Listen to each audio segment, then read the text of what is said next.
సర్వశక్తి సంపన్నుడా, నిన్న నేడు నిరంతరము ఏకరీతిగా ఉన్నవాడా, మార్పు చెందకుండా మంచి కాపరిగాను దొడ్డ కాపరిగాను మా కోసం ప్రభువా నువ్వు ఎన్నడూ కూడా కొనకకుండా నిద్రపోకుండా మమ్మల్ని ఎల్లవేళలా కాపాడుచున్న దేవానికి వందనాలు.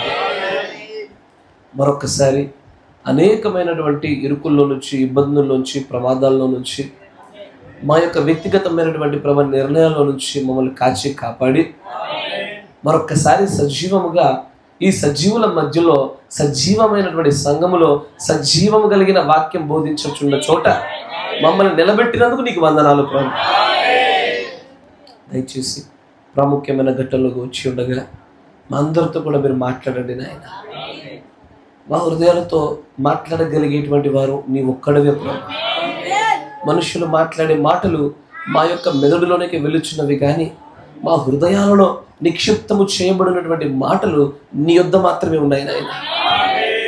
ఆ మాటలతో మమ్మల్ని ఒకసారి మీరు తాకమనియు, ఆ మాటల ద్వారా మాకు ఒకసారి ఊరటను, ఆదరణను, జ్ఞానమును, ఏకత్వమును కలిగింపజేయమనియు, నీ ఆత్మ వలన తండ్రి ప్రభు మా మధ్యలో ఉండేటువంటి ఆ బంధమును మరింతగా మీరు బలపరచమని, మీకు మేము మరి అత్యంత సమీపస్తులగులాగిన, మీలో మేము మాలో మీరు ఏకమగులాగిన దయచేసి నాయన ఆ స్నేహితుడితో ఎలా మాట్లాడినట్టుగా ఆ మోషేతో మీరు మాట్లాడినారో మాతో కూడా ఈ సమయంలో అలాగూ మాట్లాడమని ప్రార్థిస్తాము. కనికరం చూపండి ప్రభు, సహాయం దయచేయమని, బోధింపదగిన ఆత్మను గ్రహింపు శక్తిని నీ ఆత్మ సంచారం ఈ స్థలంలో జరిగింపజేయమని ప్రభు అయిన యేసుక్రీస్తు నామములో ప్రార్థన చేయుచు. ఆమేన్. దయచేసి కూర్చో.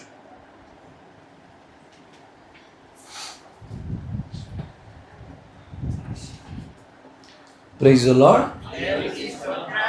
దేవుడికి స్తోత్రములు కలుగును గాక. చాలా సంతోషము. చదవబడిన లేఖనాన్ని మనం ఒకసారి గమనించినట్లయితే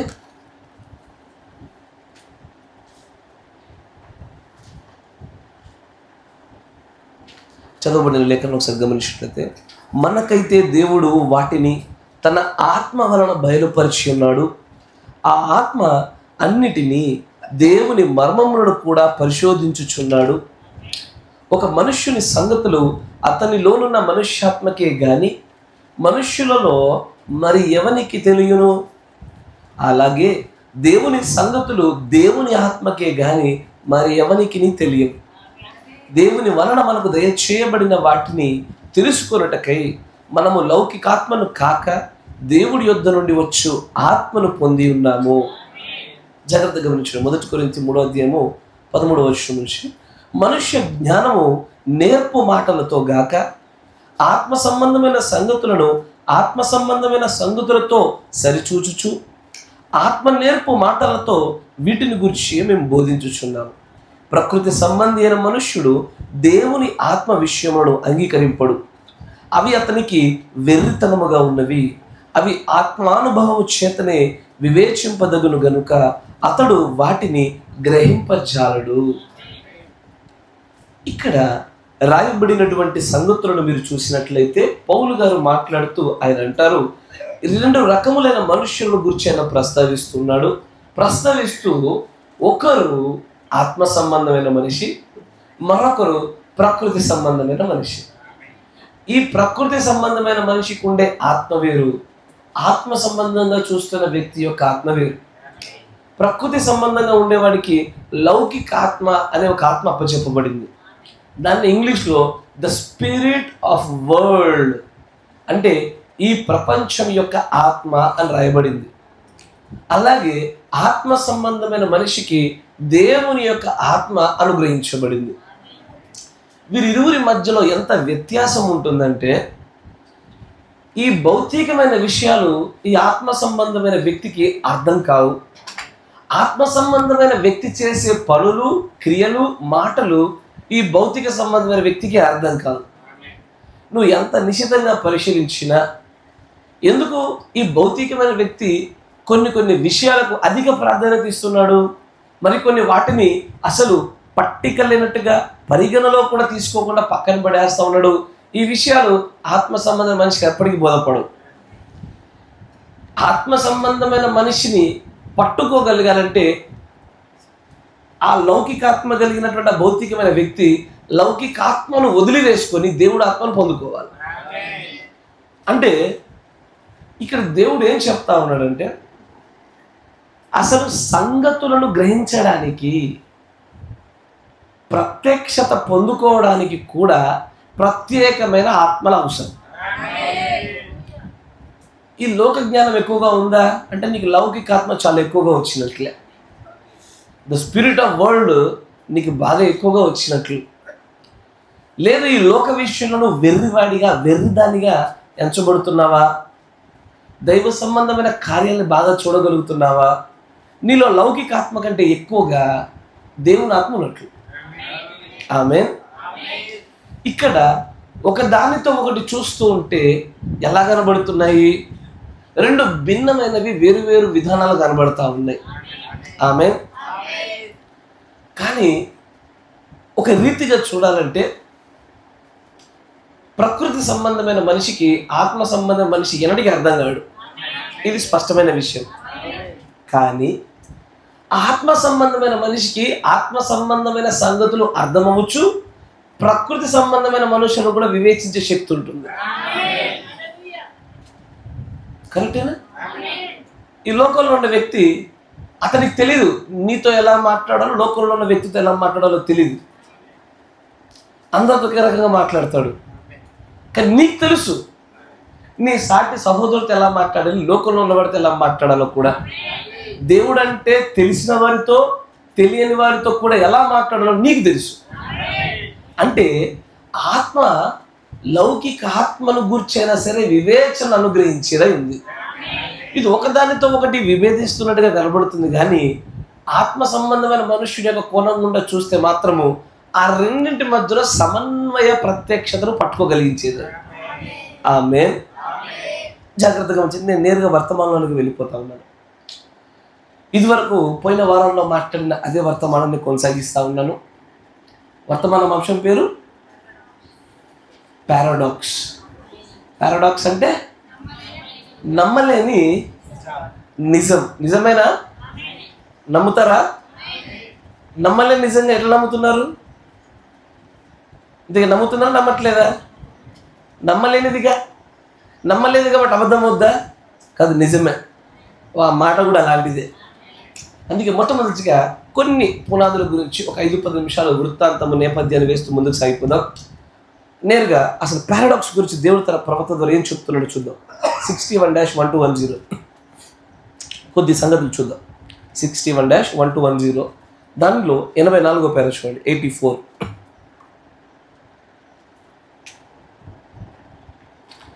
మొదటి 84వ పేర. And first I would like to explain maybe what a paradox is. అసలు నమ్మలేని నిజము పారాడాక్స్ అంటే ఏంటో మొట్టమొదటి మీకు వివరిస్తాను. ఆ తర్వాత దీనికి సంబంధించిన సంగతులు మీకు తెలియజేస్తాను. ఆయన అంటాడు, ఇన్ ద వెబ్స్టర్ డిక్షనరీలో చూస్తే it says that the paradox means something that's incredible but true. అంటే ఏదో అద్భుతమైనటువంటిది కానీ నిజమైనటువంటిది. ఇంక్రెడిబుల్ చాలా అద్భుతంగా ఉంటుంది, వింతైనదిగా ఉంటుంది, కానీ నిజమైనదే. మరొక అర్థాన్ని చెప్తాడు, something that almost completely out of reason. అంటే ఇది ఇలాగ జరగడానికి కారణాలు కూడా వెతకడానికి సాధ్యం లేదు, కానీ జరిగిందని నమ్మడమే పారాడాక్స్. కరెక్టేనా? ఇప్పుడు నా చేతిలో ఈ పెన్ను ఉంది. ఈ పెన్నును వదిలేస్తే కింద పడిపోద్ది. కరెక్టేనా? కానీ నేను చెప్పాను ఈ పెన్ను నేను వదలగానే ఇది గాల్లో ఎగిరిందయ్యా అని చెప్పా. నమ్మడానికి అవకాశం ఉంటుందా? అసలు అవకాశం లేదు నమ్మడానికి. అంటే ఆ కారణాలను దాటి మరి ఈ కార్యం చోటు చేసుకుంటుంది, కానీ సత్యమే. జరగడానికి అవకాశం లేదు, అయినా సరే సత్యమే. తర్వాత చూడండి, couldn't be so but yet it is. That's a paradox. దానినే పారాడాక్స్ అని అంటారు. అంటే వినడానికి వింతగా కనబడుతూ ఉంటుంది, నమ్మడానికి వీలు కలగదు, కానీ నమ్మాలి సత్యమని. అంతేకాకుండా అది జరుగుటకు గల కారణాలు ఏవి కనబడవు, అయినా జరుగుతుంది సత్యమని నమ్మాలి. ఆమేన్. మీకు ఒక ఉదాహరణ చెప్తే ఈ యొక్క వాక్యము, ఈ మాట మీకు చక్కగా అర్థమవుతుంది. 90 పైచిలకు ముసలివాడికి పిల్లలు పుడుతున్నారంటే ఎవరు నమ్ముతాడు? నమ్ముతారా? నమ్మకం కుదురుద్దా? డాక్టర్ దగ్గరికి వెళ్ళి ఇదే విషయం చెప్పు, ఇది బాగుంది, ఇది బైబిల్ స్టోరీ కదా, చిన్నపిల్లలకు చెప్పండి అంటాడు ఆయన. అతడికి నమ్ముటకు కారణాలు లేవు అతని దగ్గర. గర్భము ఉడికిపోయినటువంటి ఒక స్త్రీకి ఆ వయస్సులో, ముసలి వయస్సులో కూడా గర్భము దాల్చడానికి అవకాశము లేనటువంటి స్థితిగతుల్లో గర్భాన్ని దాల్చినట్లుగా దేవుడు అనుగ్రహించినటువంటి ఆ కార్యము పారాడాక్స్ అయింది. ఎలా జరిగింది నాకు తెలీదు. నేను ఎందుకు ఈ పారాడాక్స్ గురించి చెప్తున్నాను తెలుసా? ఇది అర్థమైతేనే జటిలమైన సమస్యలు కలిగిన నీ జీవితంలో నీకు విశ్వాసం ఎదురు చూస్తూ ఉంటుంది. ఫర్ ఎగ్జాంపుల్, నేను పేర్లు ఎత్తుకోను కానీ కొన్ని సాక్ష్యాలు చెప్తాను, 1-2. కొంతమంది విశ్వాసులు నాకు చెప్పిన మాటలు, నేను నేరుగా ప్రత్యక్ష సాక్షిని కాదు, కానీ నా జీతము 10-11 వేలే బ్రదర్, కానీ కొన్ని లక్షల అప్పు మా మీద ఉండే. ఒక 10-15 వేలతో లక్షల అప్పు తీర్చగలుగుతారా? అయ్యే 10-15 వేల జీతంలో ఒక 15-16 లక్షల అప్పు తీర్చగలుగుతారా? తీర్చలేదు. కానీ తీరిపోయింది. ఎట్లా నాకు తెలీదు. అదే పారాడాక్స్. అంటే ఒక వ్యక్తి దగ్గరికి వచ్చి, అయ్యా నా అప్పంతా పోయిందయ్యా. ఓహో, ఓకే, గాడ్ బ్లెస్ యూ. ఎంత నీ జీతము? 6,000 అయ్యా. ఇది మంచిగా నాకు సోపేస్తున్నాడు అనిపిస్తుంది, కానీ నమ్మడానికి వీలు లేదు. బట్ నమ్మాలి, నిజము పారాడాక్స్. అంటే జరుగుట గల కారణాలు ఉన్నాయా? నా జీతం 1,00,000 రూపాయలండి, 15 లక్షలు అప్పు తీర్చానని చెప్పారనుకో, నమ్మేస్తారు. ఏముంది, నెలకు 1,00,000 వస్తుంది, 30,000 20,000 ఖర్చులకు అన్ని పోగా 70,000 సేవ్ చేసుకుని తీర్చేసాడు అనుకోవచ్చు. కానీ 10,000 జీతగాడు 16-15 లక్షలు అప్పు తీరుస్తున్నాడు అంటే ఎట్లా సాధ్యం అవుద్ది? సాధ్యం కాదు. అయినా సరే సాధ్యం చేస్తాడు దేవుడు. దాన్నే పారాడాక్స్ అంటారు. కారణాలు ఉండవు అక్కడ. ఎలా జరుగుద్ది నాకు తెలీదు ఎలా జరుగుద్దో, బట్ ఇట్స్ ఎ పారాడాక్స్. అంతేనా? ఇప్పుడు ఆ పాట మీరు బాగా వినుండొచ్చు. నేను కాసేపు మీతో బోధ రూపంలో మాట్లాడతా. ప్రారంభం కాసేపు చికాగో బాలుడి స్టోరీ గురించి విన్నారు. ఆమె ఒకటే మాట చెప్తా ఉంది, నాకు మాట ఇచ్చాడు, వస్తానన్నాడు, నన్ను తీసుకెళ్తానన్నాడు నా వరుడు. ఇక్కడ మిగిలిన వాళ్ళకి ఏ కారణంను బట్టి చూసినా ఆమె చెప్పిన మాట జరుగుతుంది అనడానికి ఒక ఆధారం కనబడతలే. ఈ మాసిపోయిన బట్టలు కలిగిన ఈ జిడ్డు మొహాన్ని ఎట్లా తీసుకెళ్తాడు? పోయి ఈ స్థలంలో ఉన్నామెను. ఆయన స్థాయి ఏంటి, ఆయన ధనం ఏంటి, ఆయన చిటికేస్తే ఆయన ముందు నిలబడగలిగేటువంటి అందమైనటువంటి ఆ యువరాణుల సంఖ్య ఏంటి, ఈ అమ్మాయి ఏంటి, అసలు నమ్మడానికి వీలు లేదు. కాబట్టి అక్కడ ఆమెను గేలి చేస్తూ మాట్లాడుతున్నారు. నమ్మడానికి అసలు జరుగుతుందన్న విషయం కూడా వారికి తెలియదు. చివరి నిమిషం వరకు కూడా ఏది, ఆమె పెళ్లి వస్త్రం వేసుకుని నిలబడి ఉండగా, అక్కడి నుంచి ఆ వాహనం వస్తూ ఉండగా, వచ్చినా కూడా వాళ్ళు ఏమనుకున్నాడే, బహుశా కంపెనీ లేదా ఇన్స్పెక్షన్ కోసం వచ్చాడేమో అనుకుంటారు, కానీ తీసుకెళ్ళడానికి మాత్రం వచ్చాడని నమ్మరు. ఎందుకంటే కారణాలు అలా లేవు అక్కడ. అయినా సరే అది జరిగింది, జరుగుద్ది, పారాడాక్స్ అది. అంతేనా? ఎప్పుడన్నా గమనించండి, దేవుళ్ళో లేని వ్యక్తి కావచ్చు, దైవత్వాన్ని గురించి కొద్ది గొప్ప పరిచయం మీ బంధువుల దగ్గరికి వెళ్ళి గట్టిగా ఛాతి మీద బలంగా చెప్పుకొని, దేవుని దగ్గరికి వెళ్తున్న బ్రదర్ అని చెప్పు. ఏమంటాడు? చెప్పండి. పిచ్చి పట్టింది అంటారు. కరెక్టా కదా? ఎస్ సార్ నా ఇక నువ్వే పోవాలి, భూమి మీద మంచోడు లేడు, నువ్వు ఒక్కదాన్ని మంచిదని, నువ్వు ఒక్కడివి మంచోడివి. కరెక్టేనా? నిజంగా చూస్తే నన్ను నేను ఒకసారి తిప్పి చూసుకుంటే ఎత్తబడ్డానికి నేను ఏముందిరా అని అడిగితే నాలో ఒక్క మంచి లేదు, బట్ అయినా ఎత్తబడతాను. ఇదే పారాడాక్స్. లేదు, నాలో ఏ మంచి లేదు. ఆ వాడు అడగొచ్చు, అంటే నువ్వు మంచోడివా? కాదు. నువ్వు అన్ని మంచి పనులు చేసావా? కాదు. నువ్వు ఎవరికి హాని చేయలేదా? కాదు. నువ్వు ఎవరిని ఇబ్బంది పెట్టలేదా? లేదు, పెట్టాను నేను. మరి అయినా ఎట్లా ఎత్తబడతానంటున్నావు? నాకు తెలీదు. పారాడాక్స్ అది. నమ్మడానికి నా దగ్గర ఆధారాలు లేవు, కానీ నేను నమ్ముచున్నాను. అది పారాడాక్స్. ఈ పారాడాక్స్లోనే ఎత్తబాటుకు సరిపడే మర్మయుక్తమైన విశ్వాసాలు ఉంటాయి. వింటున్నారా? వాళ్ళ దగ్గర ఏమీ లేదు, అయినా సరే జరుగుతుంది. అక్కడ కారణాలు అలా కనబడతలేవు. చూస్తుంటే పరిస్థితి చూస్తుంటే అట్లా కనబడతలేదయ్యా, బట్ అయినా జరిగి తీరాల్సిందే. Yet it is true. ఆమేన్. అట్లా దేవుడు మనుష్యులు కంగు తినేటట్టుగా, ఆశ్చర్యపడేటట్టుగా కొన్ని కార్యాలు చేస్తూ ఉంటాడు ఆయన. దానిని ఆయన అంటాడు పారాడాక్స్, నమ్మలేని నిజం. ఒక రోజున ఎత్తబడిన తర్వాత ఒక పెద్ద అగాధం ఉంటుంది. అగాధం అవతల నీకు పరిచయం ఉన్నాడు, అగాధం యువతల నువ్వు. నువ్వెక్కడికి, నువ్వెట్లా వెళ్ళావు అక్కడికి? నాకు తెలియదు. ఇది పారాడాక్స్ అయి ఉన్నది. అరే నాకంటే ఘోరమైన పనులు చేశావు కదరా, నాకు తెలీదు. పారాడాక్స్ అయి ఉన్నది, నాకు తెలీదు. వాడికి అర్థం కాదు. ఇప్పుడు ధనవంతుని గురించి ఒక ఉదాహరణ చెప్పడం జరిగింది. అగాధం అన్న చోట చూడండి, కరెక్టేనా? అబ్రహాం రొమ్మున ఎవరు కూర్చున్నారు? లాజరు కూర్చున్నాడు. ఈ ధనవంతుడు ఏం చేశాడు? దొంగతనాలు చేశాడా? అయ్యా ఏం చేశాడా ధనవంతుడు? పోనీ ఎవరినన్నా ఇబ్బంది పెడుతున్నాడా? తన మానాన తన బతుకుతున్నాడు. ప్రకృతి సంబంధి వల్లే ఎవరికి హాని చేస్తున్నాడు, వాని పని వాడు చూసుకుంటున్నాడు.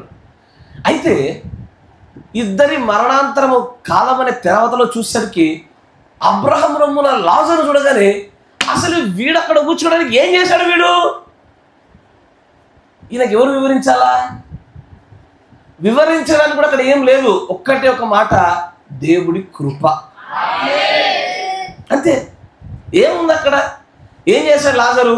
జీవితాంతం బిచ్చమెత్తుకున్నాడు, బిచ్చగాడైనాడు. అంతే. ఒక దీన మనస్సును కలిగి దీన జీవితాన్ని జీవించాడు. లోకంలో ఉన్నదాన్ని పట్టించుకోకుండా బతుకుంటూ వెళ్ళిపోయాడు ఆయన. అంతకుమించి ఆయన పెద్దగా చేసిందేమీ లేదు. అంటే ఈ మాత్రం దానికే అగాధం అవతల వాడు, ఇవతల నేనుంటానా? అసలు అక్కడ ఉన్నకు ఏ కారణమును బట్టి అక్కడ కూర్చోగలిగాడు? కారణాలు లేవు. It is out of the reasons, but yet it is true. That is paradox. అది పారాడాక్స్ అంటే. కారణాలు ఉండవు, కనబడవు. అందుకే ఒక పాట మధ్య చక్కగా రాశారు, ఏ మంచి లేదయ్యా నాలో కదా, నీవే నిండావు నా గుండెల్లో. ఏ మంచి లేదు. ఏ మంచి లేకుండా నీ గుండెల్లో దేవుడు ఎందుకు నిండాడు? ఈ లోకంలో నీకంటే చాలా మంది మంచివారు ఉన్నారు, కానీ నిన్నే ఎందుకు ఎన్నుకున్నాడు? నీ కుటుంబాన్ని మార్చాలని ఎందుకు ఆశపడుతున్నాడు? నిన్నే ఎందుకు తీసుకెళ్ళాలనుకుంటున్నాడు? నువ్వు మాట వినట్లేదని తెలిసినా, అవిధేయత చూపుతున్నావు తెలిసినా, నిన్నే నేను తీసుకెళ్తానంటున్నాడు. ఏముందా నేను అంతగానము? తెలీదు. కారణాలు లేవు అక్కడ. ఆయన అదే చూడు, it is out of the reasons, but yet it is truth. కారణములకు అవతల ఉన్న విషయము, కానీ నిజమై ఉన్న విషయం. ఇది పారాడాక్స్. అయ్యా మీరు వినగలుగుతున్నారా? కారణాలు ఏముండవు. నీకు మీ వరకు కూడా చెప్పా, ఏమని? ఒక రోడ్డు మీద వెళ్తా ఉంటే బస్ స్టాండ్ బయట 10 మంది ముష్టి వాళ్ళు కనబడతా ఉన్నారు. అందరూ సమానమైన హైటు వెయిట్ ఉన్నారు, కలర్ సేమ్ ఉన్నారు, అందరి దగ్గర సేమ్ బట్టలు ఉన్నాయి, ఎక్కువ తక్కువ ఏం లేవు. నీ దగ్గర 5 రూపాయలు ఉన్నాయి, వాళ్ళు 10 మంది ఉన్నారు. 5గురు ఒక్కొక్కటి ఒక్కొక్క 5గురికి వేసావు. ఆ 5గురికి ఎందుకు వేసావు? మిగతా 5గురికి ఎందుకు వేయలేదు? మీకు అర్థమైందా? అయ్యా 10 మంది ఉన్నారు, 5 కాయిన్స్ ఉన్నాయి, ఒక్కొక్కరికి ఒక్కటి వేసావు. 5గురికి వేసావు, 5గురికి వేయలేవు. నా ప్రశ్న ఏంటంటే, ఈ 5గురికి ఎందుకు వేసావు, ఈ 5గురికి ఎందుకు వేయలేదు? ఏం చెప్తారు చెప్పండి ఆ సమయంలో? కారణాలు చెప్పండి అయ్యా. రీజన్ ఏంటి? అంటే మిగిలిన 5గురు మీకు నచ్చలేదు కదా? మీ ఫస్ట్ వేసిన 5గురు మీకు బాగా ఇష్టం కదా? ముష్టం కూడా ఇష్టపడేది అంటారా? వాడి పట్ల మాకు ఇట్లా కనికరం కలుగుతుంది అంటాడా? కనికరం కలిగి అందరి పట్ల కలగాల, కానీ ఒక ప్రత్యేకంగా 5గురి మీద కలుగుతుంది, ఒక 5గురి మీద కలగలేదు. దేన్ని బట్టయ్యా? కారణాలు లేవు. పారాడాక్స్ అయి ఉన్నది. అది నాకు తెలీదు, కారణాలు చెప్పడం నాకు సాధ్యం కాదు. అందుకే పౌలు గారు ఒకటి రాస్తా అంటాడు, ఒక కుమ్మరి మంటితో ఒక పాత్రను చేసినప్పుడు ఆ పాత్ర కుమ్మరితో నన్ను ఇలా ఎందుకు చేస్తుంది అని అడగడానికి కూడా దానికి అర్హత లేదు. దాని దగ్గర కారణాలు లేవు. అందుకని ప్రవక్త, it is out of the reasons but yet it is truth. అది సత్యమై ఉన్నది. ఆమేన్. అయితే కారణాల వెనకాల సత్యమై ఉండి, అద్భుతము విచిత్రమై ఉండి, సత్యమై ఉండి, ఒక దానితో ఒకటి విభేదించబడుతూ సత్యమై ఉండేటువంటి విషయాలను పారాడాక్స్ అంటారని చెప్పాను. దానిలో 4 రకాల పారాడాక్స్లు ఉన్నాయ్యా. మీరు వింటున్నారా? ఎన్ని రకాలు? 4 రకాల పారాడాక్స్ ఉన్నాయి. దాంట్లో మొట్టమొదటిది తెలుగులో కూడా రాస్తాను.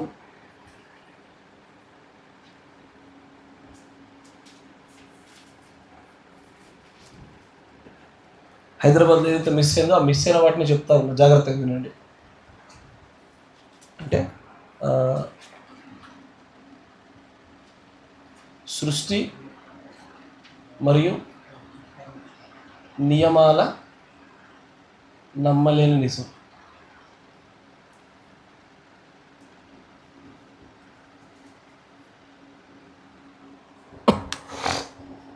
సృష్టి మరియు నియమాల నమ్మలేనటువంటి నిజం అంటే ఏంటంటే, జాగ్రత్తగా ఇప్పుడు నేను ఒక చెట్టు నుంచి ఒక మొద్దుని నరికేసా. నరికి దాన్ని తీసుకొచ్చి రాసుకుంటారు నరికి తీసుకొచ్చి దానితో నేను చెప్పాను, అయ్యా ఇదిగో ఈ కర్రతో నేను ఒక సోఫా, ఒక బెడ్, ఒక చైర్ చేశానని చెప్పా. మీకు ఆశ్చర్యం కలుగుద్దా? ఆశ్చర్యమేమి లేదు. ఆశ్చర్యం ఎందుకు కలుగుతుంది అక్కడ? పోనీ ఇంకో మాట చెప్పా, అయ్యా నేను ఒక ఆడకోడి మగకోడిని తీసుకొచ్చా, కోడి పిల్లలు ఉత్పత్తి చేస్తున్న కోళ్ళ ఫామ్ పెడతా అని చెప్పిన. ఆశ్చర్యం కలుగుద్దా? నమ్మకపోవడానికి ఏమైనా అక్కడ కారణాలు ఉన్నాయా? అన్నీ నమ్మదగినటువంటి నియంత్రణలో ఉన్న కారణాలే. కానీ దేవుడి యొక్క ప్రవక్త అంటాడు చూడండి, 61-1210లో 100వ పేర, 61-1210లో 100వ పేర. మనము హెబ్రీల యొక్క పత్రికను తీసుకుందాం. 11వ అధ్యాయాన్ని చూద్దాం. 3వ వచనాన్ని గమనించుదాం. మనకు ఈ విషయం అర్థమవుతున్నది. అక్కడ పరిశుద్ధ గ్రంథం ఏం చెప్పుచున్నది అంటే, పౌలు గారు చెప్తున్నారు,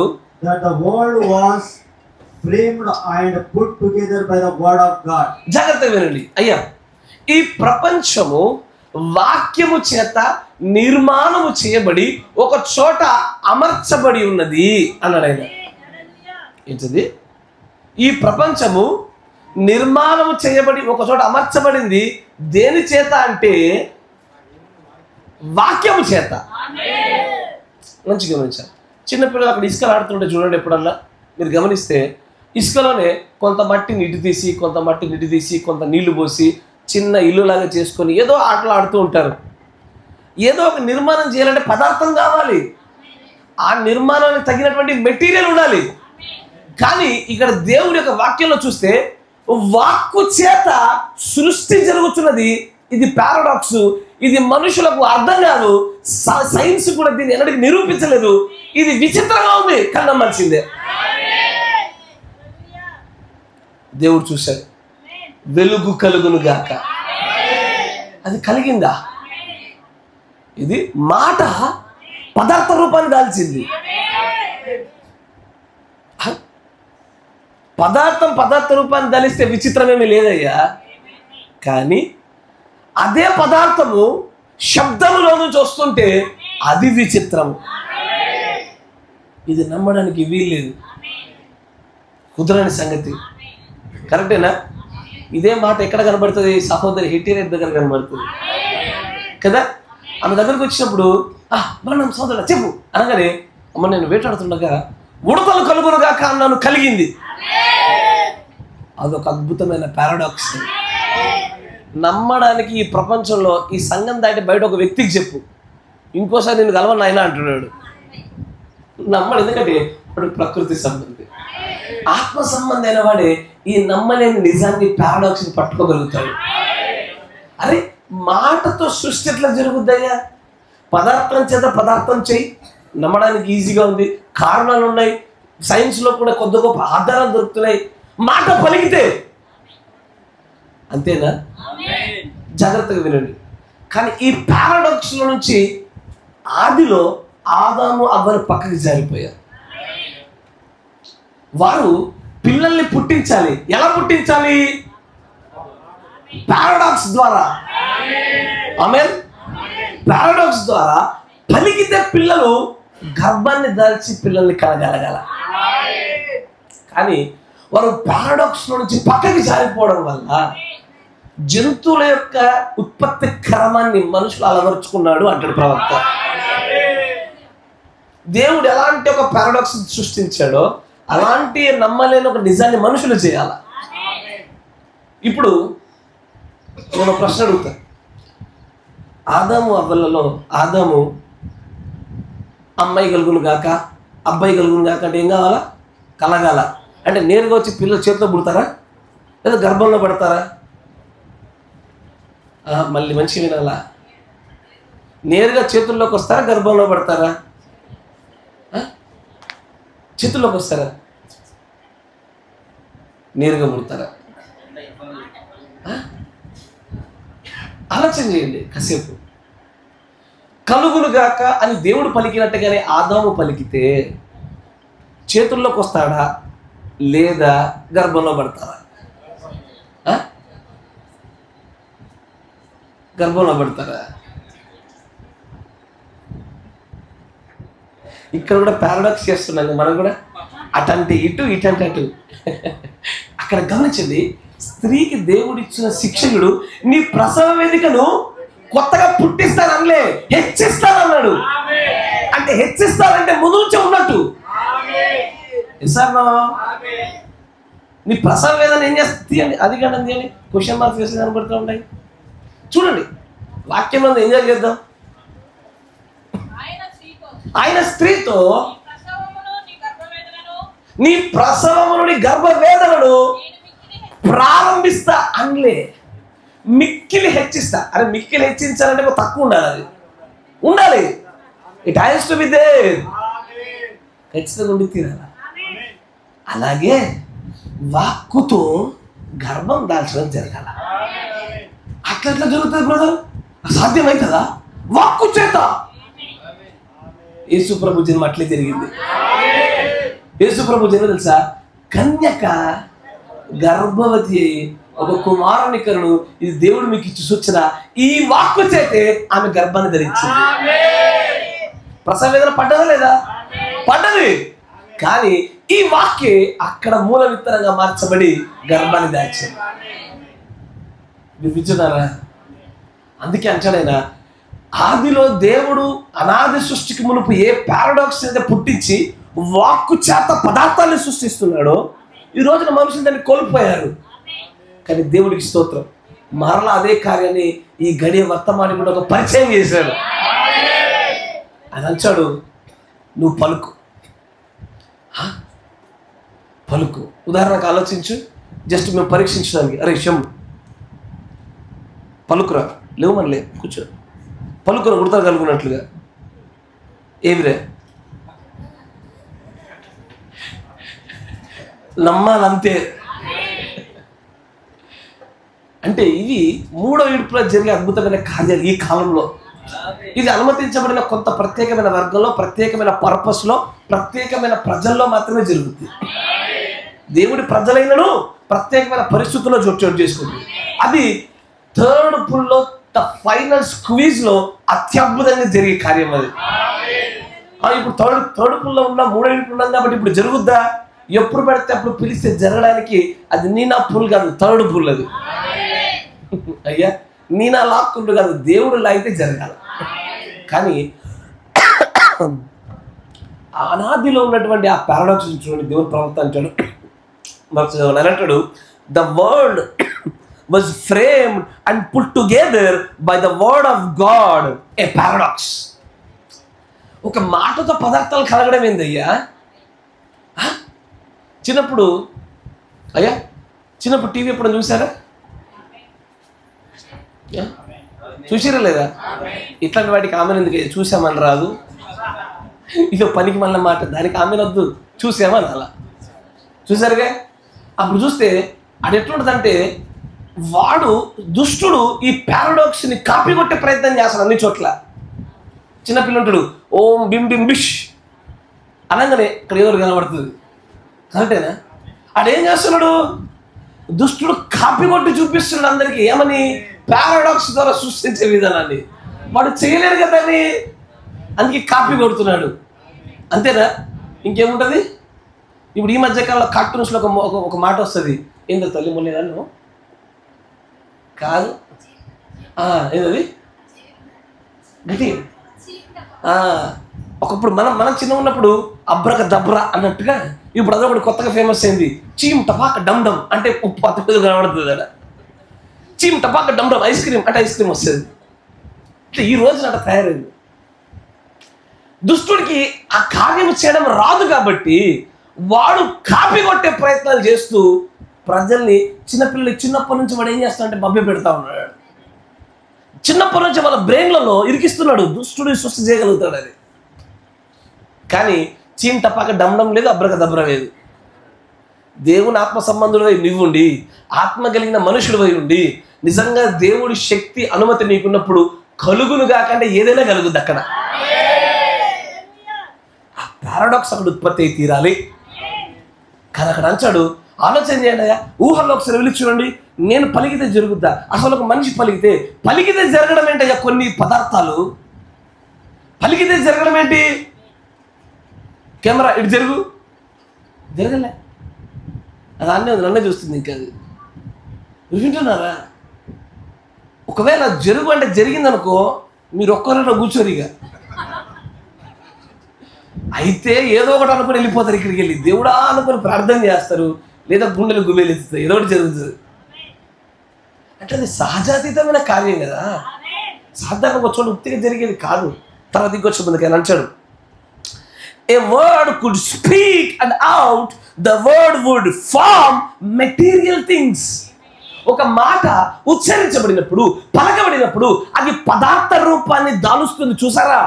ఇది సైన్స్ ఎన్నటికి అర్థం కాదు, ప్రకృతి సంబంధమైన వ్యక్తికి ఎప్పటికీ అర్థం కాదు, రాదు. అయ్యా మీ దేవుడు ఈ భూమిని ఎట్లా చేశాడయ్యా అంటే మాటతో చేశాడయ్యా అన్నావు అనుకో, మంచిదే.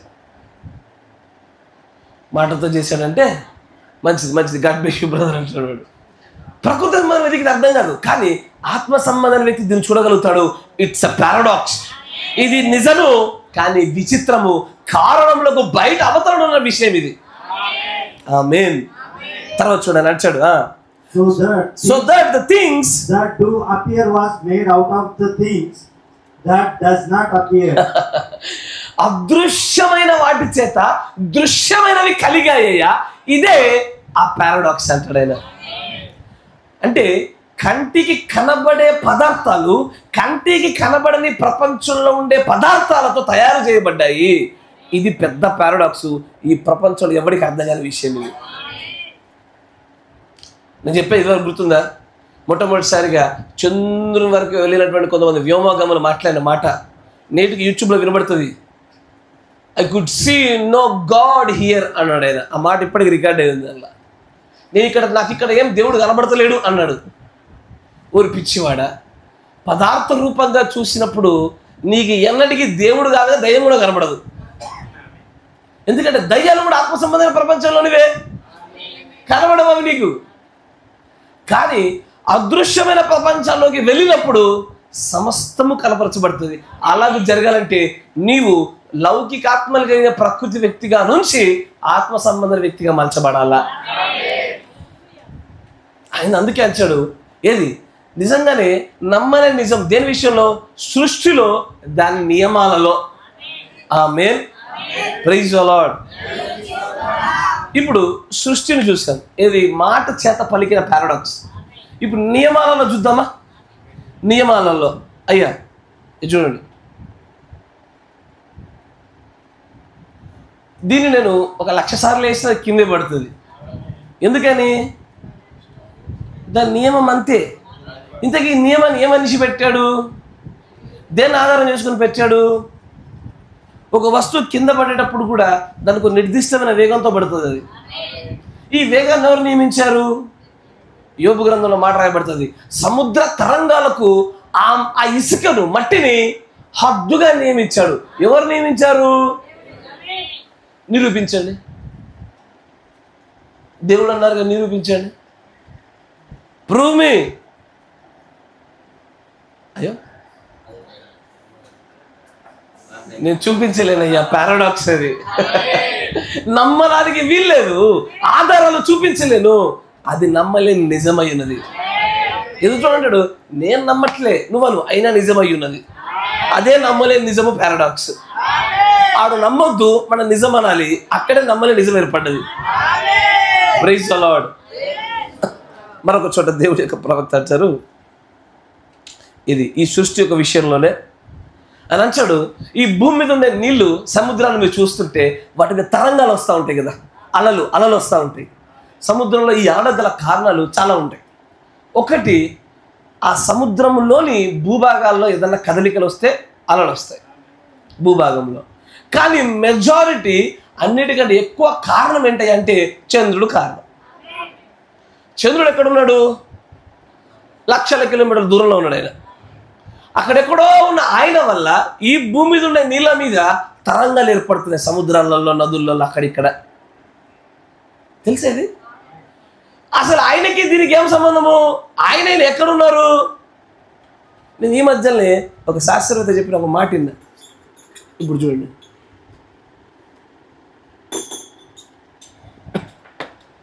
ఇది భూమి, ఇవి ఉన్నాయిగా, ఓకే, ఇది భూమి. భూమి ఈ సైజులో ఉందనుకోండి, చంద్రుడు ఈ సైజులో ఉంటాడు. ఇప్పుడు ఇంత పెద్ద భూమిని ఇంత చిన్న సైజులోకి తీసుకొస్తే చంద్రుడికి భూమికి మధ్య ఎంత దూరం ఉండొచ్చు బహుశా, అందాదా? అంటే ఇంత పెద్ద సూర్యుడు మన చంద్రుడిని భూమిని ఇంత చిన్న సైజులోకి తీసుకొస్తే వీటి మధ్యలో దూరం ఎంత ఉండొచ్చు? ఇంత ఉండొచ్చా? పోనీ ఇంత ఉండొచ్చా? అరే ఊహించలే కనీసము.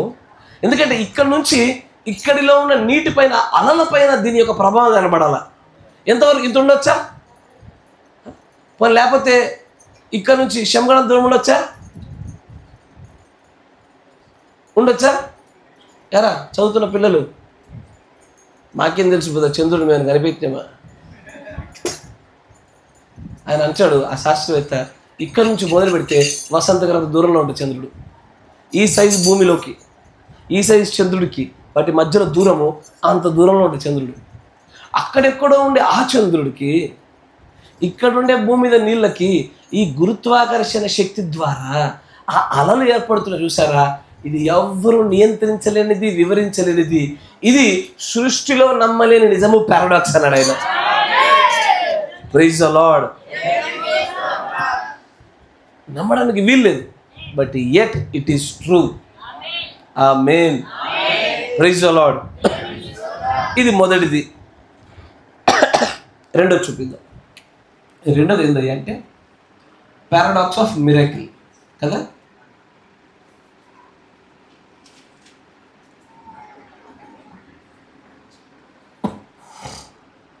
అంటే ఏంటిది?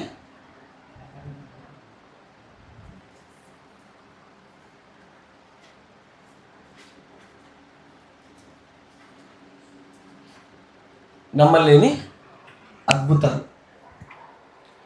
సాధారణంగా అద్భుతం అంటేనే వివరించలేదు, ఇంకా దాంట్లో పారాడాక్స్ జోడించబడితే ఇక చూడాల్సిందే, ఇక మరింత విచిత్రంగా ఉంటుంది. ఇప్పుడు దేవుడి యొక్క ప్రవక్త దేని ఉదాహరణ చూపిస్తాడంటే నోవాహు కాలంలో జరిగిన జలప్రళయాన్ని చూపిస్తాడు. ఆయన అంటాడు, జలము ఈ భూమి మీదకి అత్యంత ప్రచండంగా విడుదల కాబోతా ఉంది. విడుదల కాబోతున్నటువంటి ఈ సమయంలో ఆయన ఒకటే మాట బోధిస్తూ వస్తున్నాడు. ఏమని? వర్షం కురవబోతా ఉంది, వర్షం కురవబోతా ఉందని చెప్తా ఉన్నాడు. కానీ అంతకు మునుపెన్నడు కూడా, నోవాహు కాలములో కంటే అంతకు మునుపెన్నడు కూడా ఈ భూమి మీద వర్షము చుక్క కూడా కురవలే. అసలు అప్పుడు అక్కడ వర్షమే లేదు. వర్షం అంటే వాళ్ళకు కొత్త పదం. అంటే ఏంటిది? అంటే ఏంటిది అది? మీకు సర్వగసి అంటే తెలుసా? కొంతమంది తెలుసు, తెలియని వాళ్ళకి ఏమనిపించింది అంటే ఏంటిది అని ఎట్లా అనిపించిందో, ఆ రోజున కూడా దేవుడి భూమి మీదకి వర్షం తీసుకురాబోతున్నాడు అంటే ఏంటది మళ్ళీ చెప్పు అని అడిగేటువంటి మాట అది. లేదప్పుడు అప్పుడు పంటలు ఎట్లా పండాయి? భూమిలో నుంచి ఆవిరి తేమలు బయటకు ఉత్పత్తి అవ్వడం వల్ల సేద్యం చేయబడ్డది. కానీ అయినా సరే ఆ రోజున వర్షం అనే పదము అత్యంత మర్మయుక్తంగా ఉండే. దేవుడు మాట ఇచ్చినటువంటి సమయానికి ఆయన ఓడలోని కొనుపబడినాడు, తలుపు వేయబడింది. చెప్పబడినట్టుగానే ఆ జనముల ఊటల తూములు తెరవబడ్డాయి. మొత్తం అంతా జనంతో నింపబడ్డది. నమ్మడానికి వీలు లేకుండా ఉన్న ప్రజలు నమ్ముట మొదలు పెట్టవలసి వచ్చింది నిజం కాబట్టి. అది అద్భుతము, నమ్మలేరు కానీ నిజము. అదే పారాడాక్స్ అన్నాడు. ఇది ఎక్కడ? అద్భుతాల విషయంలో పారాడాక్స్. బైబిల్లో ఇలాంటివి చాలా ఉన్నాయి. కొన్ని మచ్చుకు చూపిస్తా, జాగ్రత్తగా ఉంచు. యెషయా గ్రంథము 38వ అధ్యాయము 5వ వచనం చూడండి.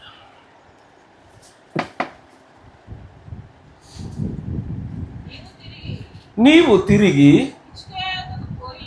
అంటే దేవుడు హిజ్కియాతో మాట్లాడుతున్నప్పుడు ఆయన చనిపోబోతున్నాడు అనే విషయాన్ని తెలియజేయమని ప్రవక్త అయినటువంటి ఎవరికి?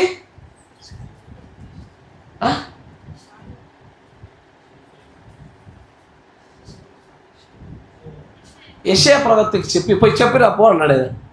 ఆయన వెళ్ళి చెప్తా ఉన్నాడు. ఇప్పుడు ఇట్లనము సెలవిచ్చినదేమనగా నీవు కన్నీళ్లు విడుచుట చూసి తిని నీ ప్రార్థన నేను అంగీకరించాను. 15 సంవత్సరాలు నీకు ఆయుష్ ఇస్తా. ఎందుకంటే చనిపోతానని చెప్పిన వెంటనే తాను పశ్చాత్తాపడుతూ దేవుని దగ్గర మొరలిడుతూ ఇంకొంత కాలం నాకు ఆయుష్ నువ్వు ప్రభు అన్నప్పుడు ఆయన తిరిగి మరలా 15 సంవత్సరాల ఆయుష్ పొందుకోగానే తర్వాత జరగబోతున్న కార్యాన్ని చూడాల. మరియు కాపాడుచు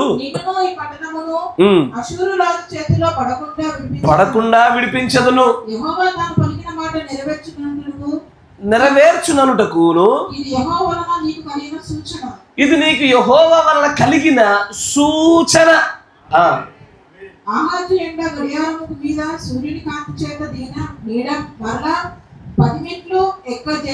ఏంది? ఆహాజు ఎండ గడియారం. ఎండ గడియారం అంటే తెలుసా? ఎండ గడియాలు చాలా రకాలు ఉంటాయి. బయటికి వెళ్ళి ఒక అట్టముక్క గుండ్రంగా తీసుకొని మధ్యలో కర్రలో ఒక పైపో ఏదైనా పుల్ల పెడితే ఎండ యొక్క నీడ పడుతూ ఉంటుంది. ఆ నీడ జరుగుతున్న దాన్ని బట్టి కాలాన్ని కొలిచేవాళ్ళు ఒకప్పుడు. అట్లా ఎండ గడియారం ఉంది. ఆ ఎండ గడియారంలో అయ్యో అక్కడ జరుగుతున్న మాట మీకు వెంటనే సింపుల్ కనబడుతుంది. దాన్ని నేను సైన్స్ రూపంలో చూపిస్తాను చూడండి. అక్కడ ఆ గడియారంలో ఆ నీడ ఎప్పుడు కూడా ఒక దిక్కే వెళ్తుంది. ఇప్పుడు ఇక్కడ పెన్ ఉందండి, సూర్యుడు ఇలా కదులుతూ ఉన్నాడు, నీడ ఇట్లా మెల్లగా దాటుతూ ఉంటుంది. కరెక్టేనా? ఇక్కడ ఏం జరిగింది? ఆ నీడ 10 మెట్లు వెనక్కి జరిగింది. ఎస్ఆర్లో 10 మెట్లు నీడ వెనక్కి జరగాలంటే దాని అర్థం ఏంటో తెలుసా? సూర్యుడు 10 మెట్లు వెనక్కి జరగాల. సూర్యుడు 10 మెట్లు వెనక్కి జరగడం అంటే ఏంటో తెలుసా? సూర్యుడు జరగడు కానీ భూమి తనంతట తాను తిరిగే దిశ రివర్స్లో తిరగాల. భూమండలము ఒక్క వ్యక్తికి దేవుడిస్తున్న సూచన నెరవేర్పు కోసము, ధృవీకరణ కోసము ఈ సర్వ భూమండలాన్ని 10 మెట్లు వెనక్కి తిప్పాడు ఆయన. భూమినే నేను నమ్మ బ్రదర్, ఇవన్నీ కథలు మీ బైబిల్లో చెప్పుకోండి, మీరు నమ్మకు. అందుకే నిజమైంది అది, పారాడాక్స్ అది. నువ్వు నమ్మకుండా ఉండాలని దేవుడు చేశాడు అది. చాలా మంది నీడ వెనక్కి వచ్చింది అనుకుంటారు. నీడ మాత్రమే కాదు, నీడ వెనక్కి రావాలంటే దానికి కారణమైనటువంటి జ్యోతి వెనక్కి తిరగాల. జ్యోతి వెనక్కి తిరగాలంటే జ్యోతి వెనక్కి తిరగదు. కానీ సూర్యుడు అక్కడే ఉంటున్నాడు కానీ భూమి తనంతట తాను తిరుగుతున్న ఈ దశ ఆపి మరొక దిశలో వెనక్కి తిరగాల, అప్పుడుగా నీడ వెనక్కి రాదు. అసలు జోకా. అక్కడ చదువుతున్నప్పుడు నీడ వెనక్కి వచ్చింది అనుకుంటారు, బట్ సైంటిఫికల్లీ నువ్వు చూస్తే కనుక ఇలా తిరుగుతున్న భూమి వెనక్కి 10 మెట్లు తిరగాల. భూమి ఇప్పుడు ఎంత వేగంతో తిరుగుతుంది తెలుసా? భూమి తనంతట తను ఎంత వేగంతో తిరుగుతుంది? సరే, అక్కడ దాని అర్థం మీకు చెప్పడానికంటే మునుపు బండి మీద ఎంత స్పీడ్ వెళ్తారయ్యా? అయ్యో చెప్తలేరు మీరు. 100 మీ ముందు జుయింగ్ అని ఒకటి వెళ్ళిండు, అప్పుడు మీరేమంటారు? అయిపోయింది పోరాడు పని అయిపోయింది, ఇక ఈ రేప మాప అంటారు మీరు, అన్నా కదా. ఏది ఈడు జుయింగ్ అని పోయింది, 80 స్పీడే. నిలబడి ఒక చోట చూస్తుంటే నీ పక్క నుంచి బండి జుయింగ్ అని వెళ్ళిపోతుంది, 80 స్పీడే. 80 స్పీడ్కి నువ్వేమంటారా మనుషుల్ని? మరి మేము హైదరాబాద్ నుంచి లేట్ అవుతుందని కారులో వస్తుంటే పీటర్ గారు పాపం విచిత్రంగా నడుపుతున్నాడని చెప్పి నేను తీసుకున్నా కూడా నాకు కూడా అదే కామెంట్ వచ్చింది, బ్రదర్ మీరు విచిత్రంగా. మరి మేము వచ్చింది ఎంత స్పీడు? 100 స్పీడే. 100 స్పీడ్కి ఎట్లా కనబడుతుంది? మా పోరోడిగా నూకలు లేవు వీడికి అంటారా? ఇప్పుడు ఒకసారి గూగుల్లో టైప్ చేసుకోండి, భూమి తనంతట దాన్ని ఎంత వేగంలో తిరుగుతుందో చూడండి ఒకసారి. నేనే చెప్పాలా చూసి అమ్మా?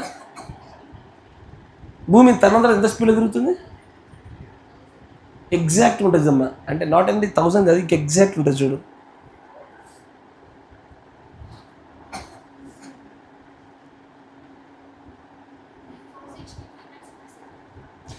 $1670 కిలోమీటర్లు గంట వేగంతో తిరుగుతుంది. ఏందయ్యా కరెక్టేనా? కావాలంటే how much speed earth rotates అని కొట్టి చూడండి, ఎంత? 1670 కిలోమీటర్ల గంటకి. నేను గంటకి 100 పోతే నాకు నూకలు లేవన్నవి. 1670 అంటే అసలు ఊహకు కూడా అందని స్పీడ్ అది. ఇట్లా తిరుగుతున్న భూమి అక్కడదక్కడ ఆగి వెనక్కి 10 మెట్లు తిరిగింది అది.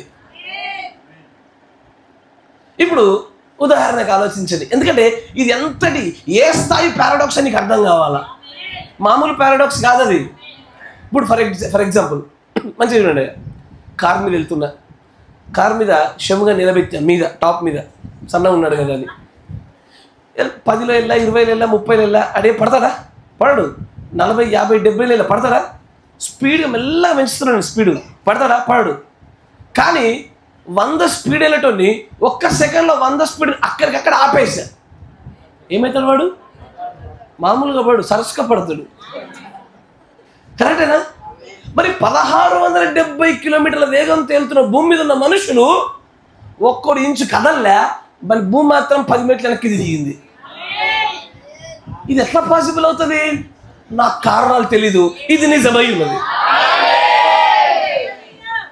సాధారణమైన అద్భుతాలు కావు బైబిల్లో ఉండేటివి. ఇవన్నీ చూస్తున్నప్పుడు దేవానికి స్తోత్రాలు పరం. నువ్వు చేస్తున్న కార్యాలు ఒక ప్రకృతి సంబంధమైన వ్యక్తి బైబిల్ చదివినట్టుగా నీడు వెనక్కి వచ్చింది అని అనుకుంటున్నారు. ఆత్మ సంబంధమైన వ్యక్తి ప్రకృతి సంబంధమైనటువంటి మార్పును చూసినప్పుడు ప్రభువా ఇది మానవాళికి సాధ్యపడని కార్యాలయ. యెహోషువ ఇట్టాగే యుద్ధం చేస్తుండగా చీకటి పడతా ఉంది, ప్రభువా ఈ చీకటి పడకుండా కృప చూపు. అక్కడ రాయబడింది ఏందో తెలుసా? సూర్యుడు అక్కడే నిలిచిపోయానంటే ఏంటిది? భూమి తిరుగుడు ఆగిపోయాను. భూమి తిరిగితేనే చీకటి అవుతుంది. భూమిని ఆపేసావా? ఎవరి కోసం? యెహోషువ అనేటువంటి దేవుడి యొక్క సేవకుడి కోసము, తను చేస్తున్న దైవ సంబంధమైన చిత్తానుసారి యుద్ధం కోసం భూమి ఆగిందా?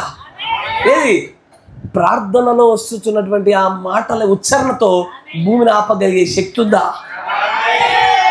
1670 కిలోమీటర్ స్పీడ్తో పోయి భూమి ఒక్కసారి అక్కడ ఆగింది, అక్కడే నిలిచిపోయిందంటే ఇచ్చుంటుందయ్యా. ఇప్పుడు చూడండి, ఇది నా చేతిలో పెన్ను ఉంది, ఇగో నేను ఇలా ఇలా ఇలా అంటున్నా, అవునా? అంటూ ఇటువైపు వచ్చేప్పుడు ఒకసారి చేసి సడన్గా ఆపుతా చూడండి, ఇగో ఆపితే ఏమైంది? ఈ భూమి మీద ఉండే వస్తువులు మనుషులు పటక్కనే ఎగిరిపోతారు. మరి 1670 కిలోమీటర్ల వేగంతో ఎవడు కదలలేదే? ఎవరికి ఏం కాలేదే. ఈ లోకము సైన్స్ అదే చూపిస్తుంది. బాబు నువ్వు చెప్పిన స్టోరీ ప్రకారం చేయాలంటే అక్కడ ఉండే ఇల్లు తీసుకెళ్ళి అమెరికాలో పడుతుంది. ఇక్కడ ఉండే మనుషుడు ముక్క చెక్కలైపోయి అణువులు పడిపోతారు ఎక్కడో. నేను నమ్మను బ్రదర్, నువ్వు నమ్మకు బ్రదర్. ఇది నా పారాడాక్స్, ఇది నా నమ్మలేని నిజం. ఇది అట్లయితే నమ్ముతాను. ఇట్లాంటి స్టోరీలు నమ్ముతాను, ఎందుకంటే ఇది నా తండ్రి వల్ల జరిగే కార్యం. అందుకే అంటాడు ది పారాడాక్స్ ఆఫ్ మిరకిల్స్ అంటే అట్లాగే ఉంటాయి. అద్భుతాలు అవి ఎట్లా జరిగిందో చెప్పడానికి వీలు పడని కార్యాలు అంటాడు ఆయన. దేవుడి ప్రవక్త మరొక చోట కూడా ఏం చెప్తాడంటే, అబ్రహాము తన కుమారుని బలి ఇవ్వడానికి కొండ మీద తీసుకెళ్తా ఉన్నాడు. పడుకోబెట్టాడు, పట్టేసిండు, పెట్టిండు, ఎత్తిండు, నరకబోతూ ఉండగానే ఏదో చెయ్యొచ్చు ఆయన చెయ్యి నాపింది. చలో నీ కుమారుని ఇయ్యబాక, ఇదే కొండ మీద నా కుమారుని ఇచ్చుకుంటా కానీ తీసేసిన తర్వాత పొదలో ఏదో కనబడుతూ ఉంది, పొట్టేలు కనబడుతుంది. ఎవరు తీసుకొచ్చారా పొట్టేల్ని? వీళ్ళు వచ్చినప్పుడు కర్రలు మాత్రం మోసుకొచ్చారే, ఆ కొండ మీద పొట్టేలు ఎక్కడికి వెళ్ళి వస్తుందయ్యా? దేవుని యొక్క ప్రవక్త అంటారు అదొక పారాడాక్స్. ఇంటికి వెళ్ళాక అలా భార్యకు, అమ్మ నేను కొడుకుని తీసుకెళ్ళా చంపుదామని, తర్వాత దేవుడు ఆపిండు, కొడుకుని తీసేసి మళ్ళీ అక్కడ పొట్టేలు కనబడ్డది. పొట్టేనా చాలు పండుకోండి తీ అంటది. ఇక నమ్మదమే,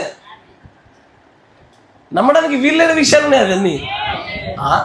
మన దగ్గర పొట్టేలు ఎక్కడిది? మీరు పోయేటప్పుడు కర్రలే తీసుకుపోయినారే, పొట్టేలు ఎక్కడ దొరుకుద్ది? పొట్టేలు వధించాడంట, బలి ఇచ్చేసాడంటే వచ్చేసాడట. దేవుని ప్రవక్త వచ్చాడు, ఆ పొట్టేలు ద ర్యామ్ అది ఎక్కడి నుంచి వచ్చిందంటే ప్రభు అక్కడ పెట్టాడు, కానీ కారణాలు ఆధారాలు లేవు అక్కడ. బైబిల్లో వాక్యం కనబడుతుంది, ఏం తెలుసా? ఆయన విత్తని చోట కోసేవాడు. విత్తని చోట ఎట్లా కోస్తాం? విత్తాలి, అది పెరగాలి, అది ఫలం రావాలి, అప్పుడు కోయాలిగా. నేను విత్తని చోట ఎట్లా కోస్తావు తెలీదు. పారాడాక్స్ అది, ద పారాడాక్స్ ఆఫ్ మిరాకిల్. ఇది నమ్మలేని అద్భుత విషయాలు. సైన్స్ దాన్ని వివరించలేదు. ప్రకృతి సంబంధం దాని గురించి మాట్లాడితే వెర్రివాడిగా కనబడతాం వాళ్ళకి. ఆత్మ సంబంధమైన వాడు మాత్రమే ఈ విషయాలను గ్రహించగలుగుతాడు, కానీ ఒక ఇంచు కూడా ముందుకు పోలేడు. ఆమేన్. అయ్యా మరొక నమ్మని నిజం చూపించుందినా మీకు? చూపిస్తా చూడండి. ఆసక్తిగానే ఉన్నారా? ఈరోజు ఎందుకో పులిపిటికి యువతల పులిపిటికి అవతల సేమ్ ఎనర్జీ ఉంది. దేవుడు మళ్ళీ దీవించును గాక. ఇట్లా అన్నా కదా ఇంక పిల్లలు ఆగుతలేరు. ఇక మంచిదే, సంతోషం. అట్లా ఉండడం చాలా ఆనందకరమైన విషయం. న్యాయాధిపతులు 6వ అధ్యాయం 30వ వచనం నుంచి. కాబట్టి నువ్వు మైక్ తీసుకో, ఎందుకంటే వెనకాల ఉన్న వాళ్ళకి వినబడాలి కదా తల్లి. చదవమ్మా. కాబట్టి ఆ ఊరివారు పడగొట్టి 33వ వచనం నుంచి నేరుగా చదవమ్మా. యోవాషు తనకు ఎదురుగా నిలిచిన వారందరితో, మీరు బయలుపక్షముగా వాదింతురా, మీరు వాని రక్షించుదురా, వాని పక్షముగా వాదించువాడు ఈ ప్రొద్దుననే చావలను, ఎవడో వాని బలిపీఠం విరగొట్టిన గనుక వాడు దేవత ఉన్నందున తన పక్షమున తానే వాదించవచ్చును. ఒకడు తన బలిపీఠమును విరగొట్టినందున అతనితో బయలు వాదించుకోమని చెప్పి ఆ దినమున అతనికి యెరుబ్బయలను పేరు పెట్టెను. విద్యానీయులందరూ అమాలేకీయులందరూ తూర్పు వారందరూ కూడి వచ్చి నది దాటి ఇశ్రాయేలు మైదానంలో దిగగా యెహోవా ఆత్మ గిద్యోనును ఆవేశించెను. అతడు బూర ఊదినప్పుడు అబీయెజెరు కుటుంబపు వారు అతని యుద్ధకు వచ్చిరి. అతడు మనుష్యులందరి యుద్ధకు దూతలను పంపగా వారును కూడుకొని అతని యుద్ధకు వచ్చిరి. గమనించండి, ఇక్కడ దేవుడు గిద్యోను గురించి మాట్లాడుతున్నాడు. కరెక్టేనా? గిద్యోని జీవితంలో అన్ని పారాడాక్స్లే, ప్రతిదీ పారాడాక్సే. ఎట్లా పారాడాక్స్ మంచిగా గమనించాలి.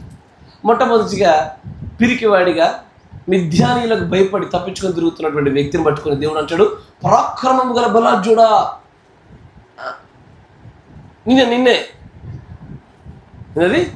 నిన్నే, అదేనా నిన్నే. ఈ మాట అట్లా గుర్తుపెట్టుకుని మళ్ళీ ఎత్తుతా మాట. అప్పుడు ఆయన నీ చేత ఇజ్రాయేలు ప్రజలకు మిద్యానీయుల గుండా నీకు విడుదల విమోచన నీ గుండా నేను సమకూరుస్తానని చెప్పాడు.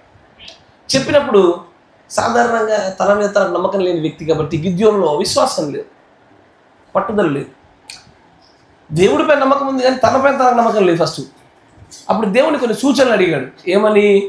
నీవు చెప్పుచున్నట్టుగా నేను విద్యను ఓడించడానికి కనుక నేను ఎన్నిక చేయబడితే నాకు కొన్ని సూచనలు కావాలా. ఏం సూచనలు అవి?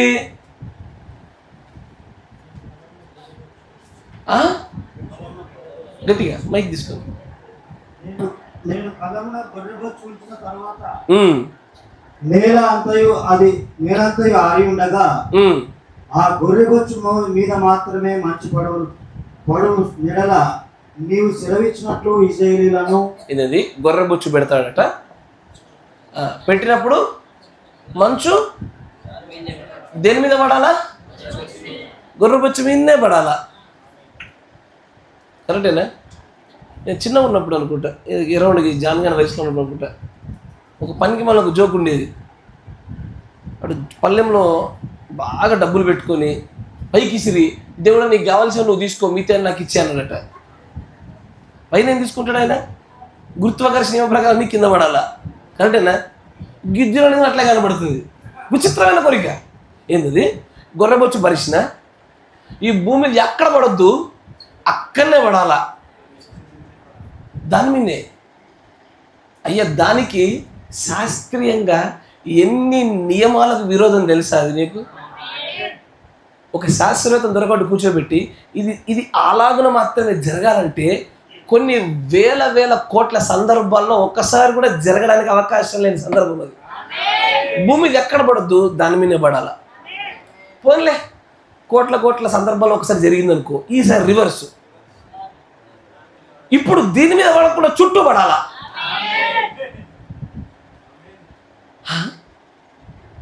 ఆయన అడిగేటువంటి ఏమన్నా నిజంగా చెప్తుంటే ఏ మానవ మాతృడికి సాధ్యం కాని విషయాలు అడిగిన సూచనలు అలాంటివి. కానీ దేవుడు ప్రభువా ఈ బొచ్చు మీదనే పడాలి, చుట్టుపక్కల ఎక్కడ పడకూడదు అన్నాడు గొర్రె బొచ్చు మీద. అప్పుడు ఆయన నువ్వు అడిగినది కష్టతరముగా ఉన్నది అని అనలే, నువ్వు అడుగుతున్నది బహు లోతైనది అని అనలే. అని అంచాడు ఇట్స్ ఓకే. ఇట్స్ ఓకేనా? అవునా? ఎందుకంటే ఆయన మనుష్యుడు ఎవ్వడు కూడా నమ్మడానికి ఆస్కారము వీలు వెసులుబాటు లేకుండా ఉండేటువంటి విషయాలని ఆయన తన ప్రజల మధ్యలో చేసి చూపిస్తాడు. ఆయన ఆమేన్. దేవుడు చేసేటువంటి కార్యాలు అలాంటివి. దేవుడు ఒక ప్రవక్త అంటాడు, దట్స్ ఎ పారాడాక్స్. అట్లెట్లా జరుగుద్ది? భూమి మీద ఎక్కడ పడకుండా ఎక్కడైతే గొర్రె చర్మంతో బొచ్చు పెట్టబడిందో అక్కడ ఎలా పడుద్ది తెలీదు, బట్ జరిగింది, నమ్మాలి, నిజం అది. ఇప్పుడు దాని మీద మాత్రం పడకుండా చుట్టంతా పడాలి, ఎలా జరుగుద్ది తెలీదు, ఆస్కారం లేదు, బట్ నమ్మాలి. మీకు ఒక స్టోరీ చెప్పానుగా, ఒక సువార్థికుడి స్టోరీ. అడవిలో ఉన్నప్పుడు చుట్టూ గుండం గీసుకొని పండుకున్నాడు. తెల్లారులే చూస్తే గుండం బయట సింహపు అడుగులు అచ్చులు కనబడుతున్నాయి, లోపల ఒక్క అడుగు లేదు. ఎందుకని? బహుశా సింహాలకు పురులకు ఆకలి లేదా? అవన్నీ సడన్గా వెజిటేరియన్గా మారిపోయినాయా? లేకపోతే ఈయన మనిషిలా కనబడలేదా? ఏదైనా చెట్టులా కనబడ్డా? ఏం జరిగిందో మాకు తెలీదు, జరిగింది, నిజమని నమ్ముచున్నాం అంతే. పారాడాక్స్ అట్లాగే ఉత్పత్తి అవుతుంది. ఏది? అద్భుతాలు జరిగేటువంటి నమ్మలేని అద్భుతాలు, ద పారాడాక్స్ ఆఫ్ మిరకిల్స్ జరగాలి అంటే కొన్ని కండిషన్స్ పెట్టాడు. ఇదివరకు నేను దీన్ని అక్కడ చెప్పాను, ఒక మాటగా దాన్ని చూపించి ముందుకు సాగిపోతాను, జాగ్రత్తగా వినండి.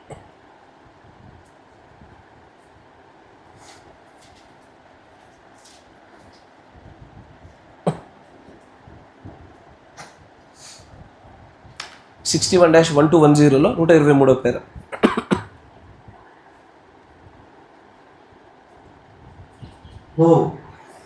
The only thing God is waiting on now. ఇక్కడ దేవుడు కేవలం ఎదురు చూస్తుంది ఒకే ఒక విషయం కోసము. నేను నమ్ముచున్నాను, విశ్వసిస్తున్నాను. Russia don't mean nothing to God. అసలు రష్యా గురించి చూస్తే దేవుడికి రష్యా అసలు ఏమాత్రం ప్రాధాన్యతలు లేని విషయం. తర్వాత He wants to get one man. ఆయన రష్యానో ఏదో దేశాన్ని భూభాగాన్ని చూస్తలేదు, ఒకే ఒక్క మనుష్యుని కోసం చూస్తున్నాడు. ఆయన ఎలాంటి మనుష్యుడు? He don't have to have big organizations. ఆ వ్యక్తికి లేదా దేవుడికి గొప్ప గొప్ప సంస్థలు ఉండాల్సిన అవసరత లేదు, గొప్ప గొప్ప నిర్మాణాలు ఉండాల్సిన అవసరత లేదు. You don't have to have big denominations. అవరికి గొప్ప గొప్ప సంఘ శాఖలు ఉండాల్సిన అవసరత లేదు.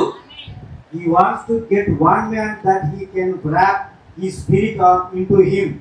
ఆయన కావలసిన ఒకే ఒక మనుష్యుడు, ఆ ఒక్క మనుష్యుడిలోనికి తన ఆత్మను చుట్టి అతడిలో పెట్టుటకు సరైన అనువైనటువంటి ఒక పాత్రగా ఉండే ఒక్క మనుషుడు చాలు. తర్వాత That will tell the rest of it. అదే మిగిలిన సంగతులను చూపించేది. There will be another paradise. అక్కడే మరొక పారాడాక్స్, నమ్మలేని నిజం ఉత్పత్తి అయ్యేది. నమ్మలేని నిజాలు అనుభవాలు కలిగిన పాస్టర్ అయినంత మాత్రము దాన్ని బట్టి ఉత్పత్తి అవ్వవు. నమ్మలేని నిజాలు గొప్ప గొప్ప సంఘాలు కట్టడమో లేకపోతే ఆర్గనైజేషన్ నిర్మాణం జరగడమో దీనివల్ల నమ్మలేని నిజాలు జరగవు. నమ్మలేని నిజాలు జరిగేది, పారాడాక్స్ ఉత్పత్తి అయ్యేది ఒకే ఒక వ్యక్తి. ఏ వ్యక్తి అయితే దేవుడు తన ఆత్మ అతను చుట్టూ చుట్టి అతడిలో ఆత్మను చొప్పింపజేయడానికి అనువైనటువంటి యోగ్యమైనటువంటి పాత్రగా ఉంటారో ఆ వ్యక్తి ఉంటే చాలు, అక్కడ పారాడాక్స్ ఉత్పత్తి అవుతుంది. అక్కడ ఆ వ్యక్తిగా ఉండడం నీ వల్ల అవుతుందా? నీ జీవితం అంతా పారాడాక్స్. అట్లెట్లా జరుగుతుంది నా జీవితంలో నాకు తెలియదు. నాకేమీ తెలియదు. యోబు దగ్గరికి వెళ్ళి, యోబు మొన్ననే కదా ముష్టివాడి వల్లే ఆడు ఏడుస్తూ కూర్చున్నాడు, రెండింతలు ఎట్లయింది నాకు తెలీదు. That's paradox. అరే మొన్నటిదాకా బాగున్నాడువి, ఒక్కసారి ఆస్తి పాస్తు గొడ్డు గోధుమ అందరు ఎట్లా వెళ్ళిపోయినారు, పిల్లలు ఎట్లా చనిపోయినారు నాకు తెలీదు. పారాడాక్స్. నాకు వివరించడానికి వీలు లేదు. పారాడాక్స్. ఎలా బయటపడతారు ఈ పరిస్థితుల నుంచి నాకు తెలీదు. అయ్యా నన్ను చాలామంది అడుగుతారు, బ్రదర్ ఈ సమస్యలు బాగా ఎక్కువైపోతున్నాయ్యా, అసలు ఎట్లా బయటపడతావు కూడా మాకు అర్థం కావట్లేదు అయ్యా. అక్కడే కదా పారాడాక్స్ ఉత్పత్తి అయ్యే సరైన స్థలం. ఎట్లా బయటపడగలుగుతావు నువ్వు చెప్పే మార్గం ఉందనుకో, అక్కడ పారాడాక్స్ జరగదు. నువ్వు పెట్టుకున్న మార్గం గుండానే కార్యం జరుగుతుంది. నువ్వేమన్నానంటే అసలు ఎట్లా బయటపడతావు మాకు అర్థం కావట్లేదు అయ్యా. అబ్బా ఇది సరైన స్థలం. దేనికి? పారాడాక్స్ ఉత్పత్తి అవ్వడానికి. ఏం చేయాలి అర్థమైతలేదు. అర్థం కావద్దు. అర్థమైతే పారాడాక్స్ ఎందుకైతుంది? అర్థం కానిదే పారాడాక్స్. మీరు వింటున్నారా? పెళ్ళిళ్ళు అవుతలేవయ్యా, ఎప్పుడైతే కూడా తెలియట్లేదయ్యా. మంచిది, తెలియకపోతేనే పారాడాక్స్ వస్తుంది. అక్కడ ఆరోగ్యాలు ఎప్పుడు బాగుపడితే మాకు తెలియట్లేదయ్యా, తెలియకపోతేనే పారాడాక్స్ వస్తుంది. అక్కడ నీకు తెలిసి నీ నియంత్రణలో ఉండి నీ అవగాహనలో ఉంటే పారాడాక్స్ ఉత్పత్తి కాదు. ఎక్కడైతే నీకు తెలియకుండా నీ నియంత్రణలో లేకుండా కారణాలు చెప్పడానికి ఆస్కారం లేకుండా కొంతమంది ప్రజలు ఏమంటారో తెలుసా? ఇప్పుడు ఉదాహరణకి అంటే నాకు బ్రదర్ చెప్పినటువంటి సాక్ష్యం నేను వినందని చెప్తాను. కొన్ని వేల సార్లు మనుషుడు పొరపాటు పడేది ఇక్కడే, దేవుడి శక్తిని గురించి అవగాహన లేక. వాళ్ళు ఏం నమ్ముతారంటే ఇన్ని కోట్ల అప్పులున్నాయా, ఇక అయిపోయినట్టే, వీళ్ళు చచ్చిపోయినట్టే. నువ్వు అట్లా అనుకున్నావు కాబట్టి పారాడాక్స్ జరుగుతుంది అక్కడ. కరెక్టేనా? అంటే ప్రజలకు ఏమనిపించాలా? నమ్మడానికి ఆస్కారం ఒక కారణం కూడా కనబడద్దు. బట్ ఎట్ అక్కడ కార్యం చోటు చేసుకుంటుంది. అక్కడే పారాడాక్స్ ఏర్పడుతుంది. మనకు కూడా పారాడాక్స్ ఏర్పడుతుంది. అయ్యో మనకు తోడుగా ఏ పాస్టర్ లేడు, మనకు ఎవడు సపోర్ట్ చేస్తాడా, లేదా మనం దగ్గరికి వెళ్తామా, చూస్తాము అనుకునే వాళ్ళు ఉంటారు. నువ్వు చూస్తుండగానే పారాడాక్స్ జరుగుతుంది. పారాడాక్స్ జరగడానికి సరైన స్థలము నియమాలు తెలిసిన వాళ్ళం కాబట్టి అక్కడ నిలబడి ఎదురు చూస్తున్నాం. పారాడాక్స్ అద్భుతంగా చోటు చేసుకుంటారు. అప్పుడు సరే నమ్మలేకపోతున్నా, ఇంత బ్లండర్ మిస్టేక్ చేస్తానని నమ్మవు, నీకు తెలియదు అది. But at it is true. అదే పారాడాక్స్. ఆమేన్. అయ్యా పారాడాక్స్ ఆఫ్ మిరేకిల్. రెండోది అర్థమైందిగా. మూడోది చూపిస్తాను.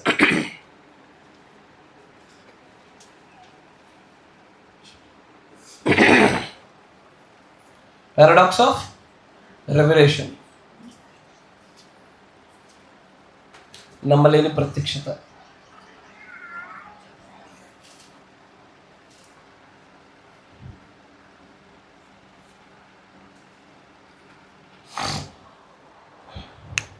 దీనిలో చాలా బాగా మాట్లాడుకున్నాం మనం. పోయిన వారం అంతా ఇదే చూసాం, ఈ మూడోదే చూసాం కదా.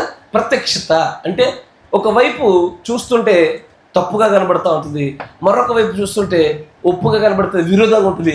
కానీ ఇవి రెండు ఒకటే సరి అయి ఉన్నవి కదా. దాంట్లో ఏమేమి చూసామయ్యా మనం మొన్న?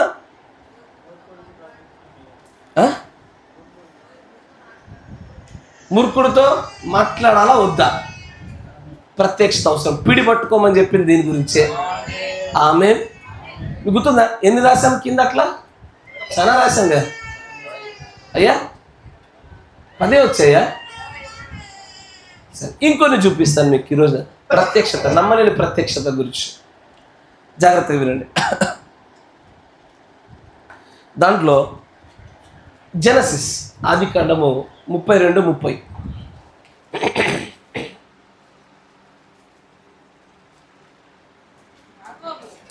యాకోబు అంటున్న మాట వినండి. నేను ముఖాముఖిగా దేవుణ్ణి చూచి తిని, అయినను నా ప్రాణం దక్కిందయ్యా. చాలు. యోహాను సువార్త 1:18.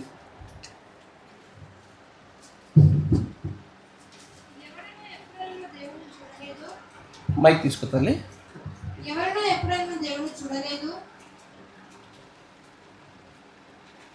ఏంటది? చూడలేదు.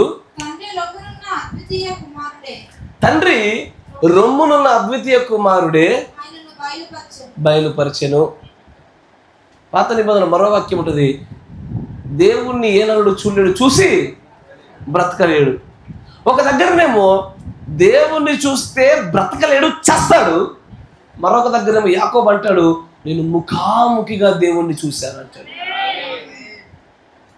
ఇప్పుడు ఒకదాంతో ఒకటి సరిపోయిందా, వేరువేరుగా ఉన్నాయా అయ్యా? ఈ రెండిట్లో ఏది కరెక్ట్? అసలు దేవుణ్ణి ఎవడన్నా చూడగలుగుతాడా?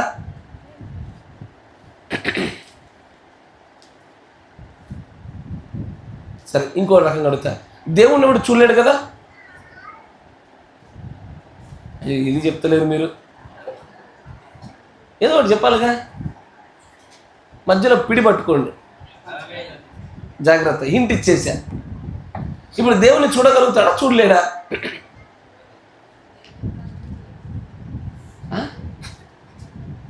సగం చూడగలుగుతా, సగం చూడలేడా?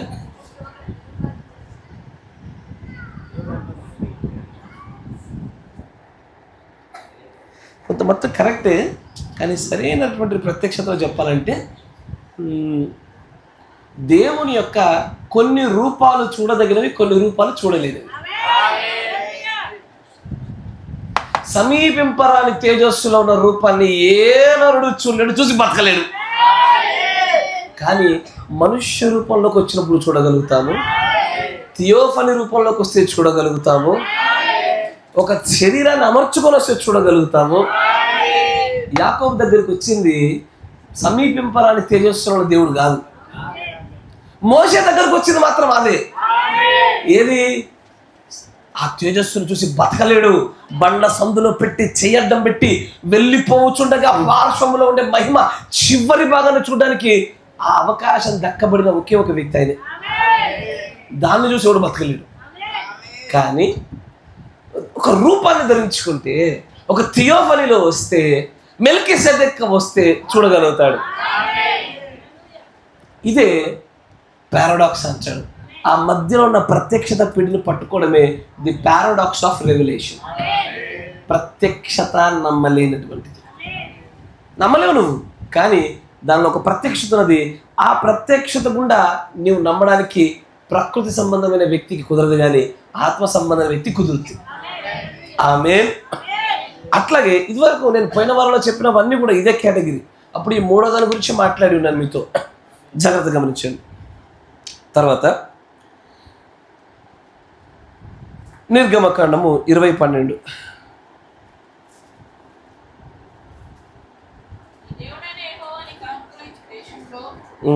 నీవు దీర్ఘాయుష్మంతుడు అగినట్లు నీ తండ్రిని నీ తల్లిని సన్మానించు.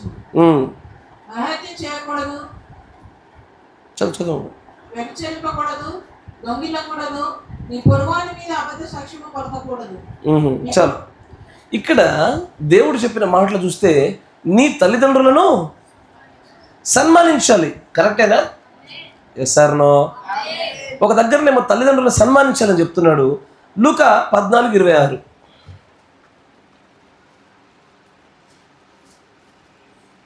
బహుజన సమూహములు ఆయనతో కూడా వెలుచున్నప్పుడు ఆయన వారి తట్టు తిరిగి, ఎవడైనా నా యుద్ధకు వచ్చి తన తండ్రిని, తల్లిని, భార్యను, పిల్లలను, అన్నదమ్ములను, అక్క చెల్లెలను, తన ప్రాణమును సహా ద్వేషించుకుంటే వాడు నాకు పాత్రుడు కాదు.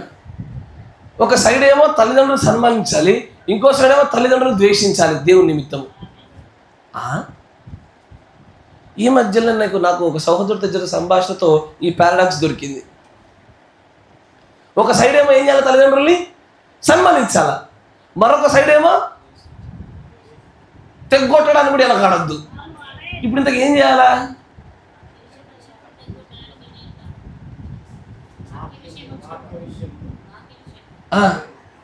ఇక్కడ కూడా సన్మానించేది వాక్య విషయంలోనే. ఇక్కడైనా వాక్యం లేదా? ఇక్కడ కూడా వాక్యమే ఉందిగా.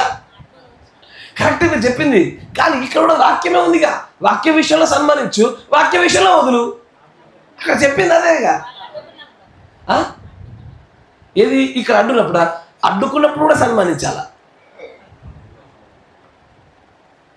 నువ్వు అడ్డుకుంటే కనుక తల్లిదండ్రులు వదిలేస్తే శత్రువునైనా ప్రేమించవలసిన మనము తల్లిదండ్రులే ప్రేమించలేకపోతున్నాం. వాక్యం అడ్డం చూస్తుంది. వాక్యమేనా? అర్థమవుతుందా?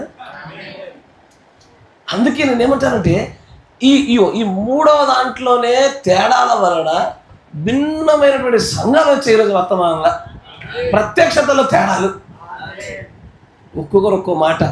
ఇప్పుడు ఇంతకు ఏం చేయాలి? తల్లిదండ్రుల్ని సన్మానించి దగ్గర పెట్టుకోవాలా, వదిలేయాలనా? పిడి పట్టండి అయ్యా. వాక్యము అర్థం కాలే. వాక్య పరిధిలోనే పట్టుకోవాలి, వాక్య పరిధిలో వదిలేయాలా? నాకు మీరేం చెప్పారు మీకు అర్థమైతే బాగుండు. పట్టుకోమంటున్నారు, వదిలేయమంటున్నారు. అందుకే అంటే నా పారాడాక్స్ అంటే అట్లాగే ఉంటుంది. అయితే విశ్వాసులు కూడా ఈ పారాడాక్స్ని అడ్డం పెట్టుకుని తెలియకుండానే తీర్పులు తీరుస్తారు. ఎట్లా ఉంటుంది చెప్పనా? ఇప్పుడు చూడండి, ఈ అమ్మగారు తప్పిదం చేసింది.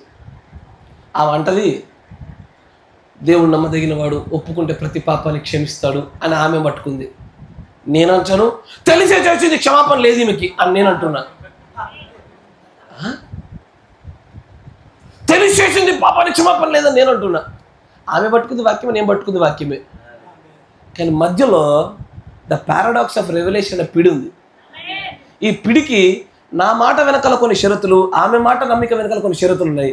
ఆ షరతులలోనే ప్రత్యక్షత పిడి దాచిపెట్టబడ్డాయి. మీరు వింటున్నారా? ఊరికి తుమ్ముకు దగ్గుకు తీర్పు తీర్చారు చాలామంది. తెలియదు వాళ్ళకి పారాడాక్స్ ఆఫ్ రెవల్యూషన్ ఏంటో తెలియక. అందుకే ఇప్పుడు దావీదులాగా ఈ రోజున ఒకటి తప్పు చేశాడు అనుకో, ఏమంటారు? అయిపోయింది బ్రదర్ పని అయిపోయింది, ఇక అయిపోయింది రాడిగా. కానీ దావీదు అంటాడు, తన పాపములకు పరిహారం నొందినవాడు ధన్యుడు అంటాడు ఆయన. అట్లా సరే, ఆ తర్వాత ఆ పారాడాక్స్ దగ్గర తర్వాత దీని దగ్గర రండి, దానికి సమాధానం చెప్పలేదు మీరు నాకు. ఇంతకీ తల్లిదండ్రులు పట్టుకోవాలా వదిలేయాలా?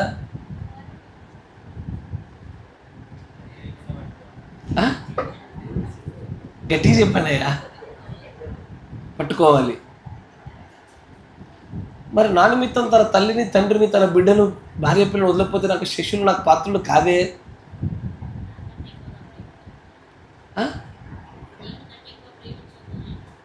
ప్రేమించకుండా ఇంతకీ పట్టుకోవాలా వద్దా?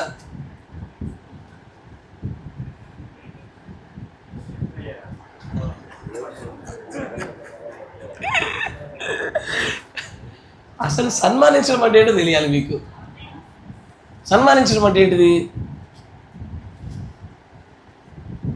గౌరవించడము, వారి ఆలనా పాలన చూసుకోవడము, వారి బాగోగులు క్షేమాలు చూసుకోవడము, వారు చెప్పుచున్న మాటలలో వాక్యముతో పాటు సరిపోల్చదగిన ప్రతి మాటకు లోబడ్డం. ఎసార్నో ఈ సన్మానం ఎప్పుడు పోకూడదు, అది అట్లాగే ఉండాలా. లేదు నా అమ్మ నాన్న వదిలిపోతా, లేదు నువ్వు పారాడాక్స్ తప్పిపోయావు, కుదరదు. పారాడాక్స్లో అక్కడనే ఉండాలా. ఎట్ ద సేమ్ టైం వాక్యము నిమిత్తము తల్లిదండ్రుల్ని, అన్నదమ్ముల్ని, అక్క చెల్లెల్ని వదిలేసే సందర్భము అందరికీ రాదు, కొందరికీ. అది అందరికి ఎందుకు వస్తుంది అయ్యా?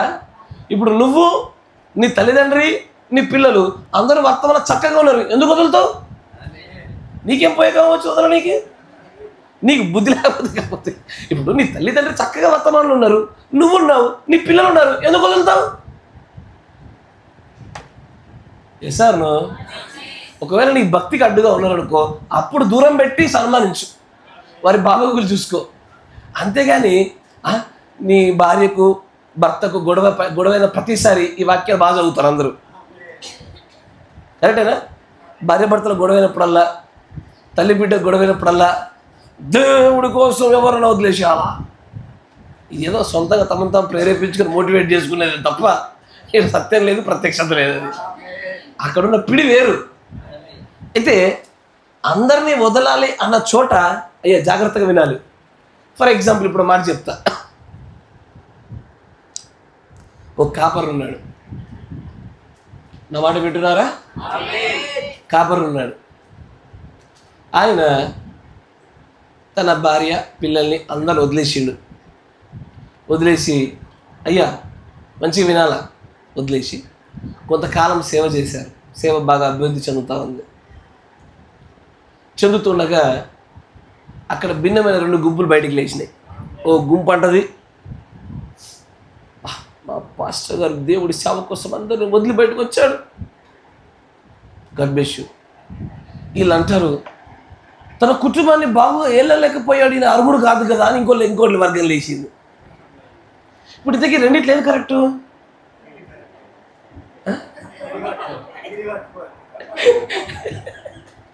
ఈ రెండిట్లు ఏది కరెక్టు? రెండు కరెక్టే, పిడి ఏది? సరే ఇది నీకు అప్పచెప్తున్నా, గాడ్ బ్లెస్ యు. మరొకటి చూద్దాం.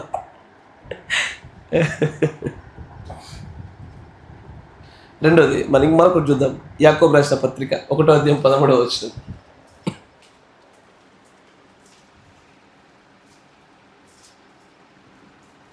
దేవుడు కీడు విషయమై శోధింపబడనీయుడు, ఆయన ఎవరిని శోధింపడు కనుక. ఆయన ఎవరిని శోధింపడు. ఎవరైనా శోధింపబడినప్పుడు నేను దేవుడి చేత శోధింపబడుచున్నానని అనకూడదు. ఓకే, జెనసిస్ 22వ అధ్యాయం, ఆదికాండం. దేవుడు ఎవరైనా శోధిస్తాడా? వాక్యం చదివిందే చెప్పండి అయ్యా. దేవుడు ఎవరినైనా శోధిస్తాడా? గట్టిగా చెప్తలేదు మీరు. శోధిస్తాడా? శోధించడు. అయ్యో మన ఎనర్జీలో తేడాలు వచ్చినాయి, కోడికి గుడ్డుకు వ్యత్యాసం వచ్చింది. జాగ్రత్త. శోధించడు, జరగదు. అవునా? ఆదికాండం 22:1 వచనం. ఆ సంగతులు జరిగిన తర్వాత దేవుడు అబ్రహామును పరిశోధించును. ఇంగ్లీష్లో చూడండి ఏముంది అమ్మ. ఆదికాండం 22వ అధ్యాయం 1వ వచనం. Genesis chapter 22 verse 1. And it came to pass after these things God did tempt Abraham. ఇంతకీ అబ్రహాంను శోధించాడా లేదా? ఖచ్చితంగా శోధించాడు. అంతెందుకు? ఇజ్రాయేలీయులు నా ఆజ్ఞలను బట్టి నడుచుకుందరో లేదో శోధించడానికి ఆయన ఆహారాలు పానములు దొరకకుండా చేశాడు. Yes or no? యాకోబు రాసిన పత్రికలేమో శోధించడు అంటాడు. యాకోబును తన ప్రజలు మాత్రం శోధించెను అని రాయబడ్డది. ఇంతకీ శోధిస్తాడా, శోధించాడా?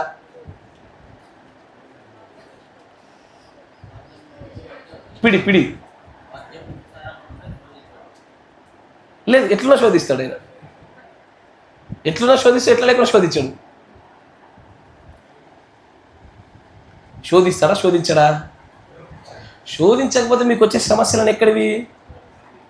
శోధిస్తాడు అంటే ఆయనకు వేరే పని లేదా? మీ పైన పడతాడు. ఇప్పటికే శోధించాలని రాయబడిందిగా. ఇంతకీ మిమ్మల్ని శోధిస్తాడా శోధించడా?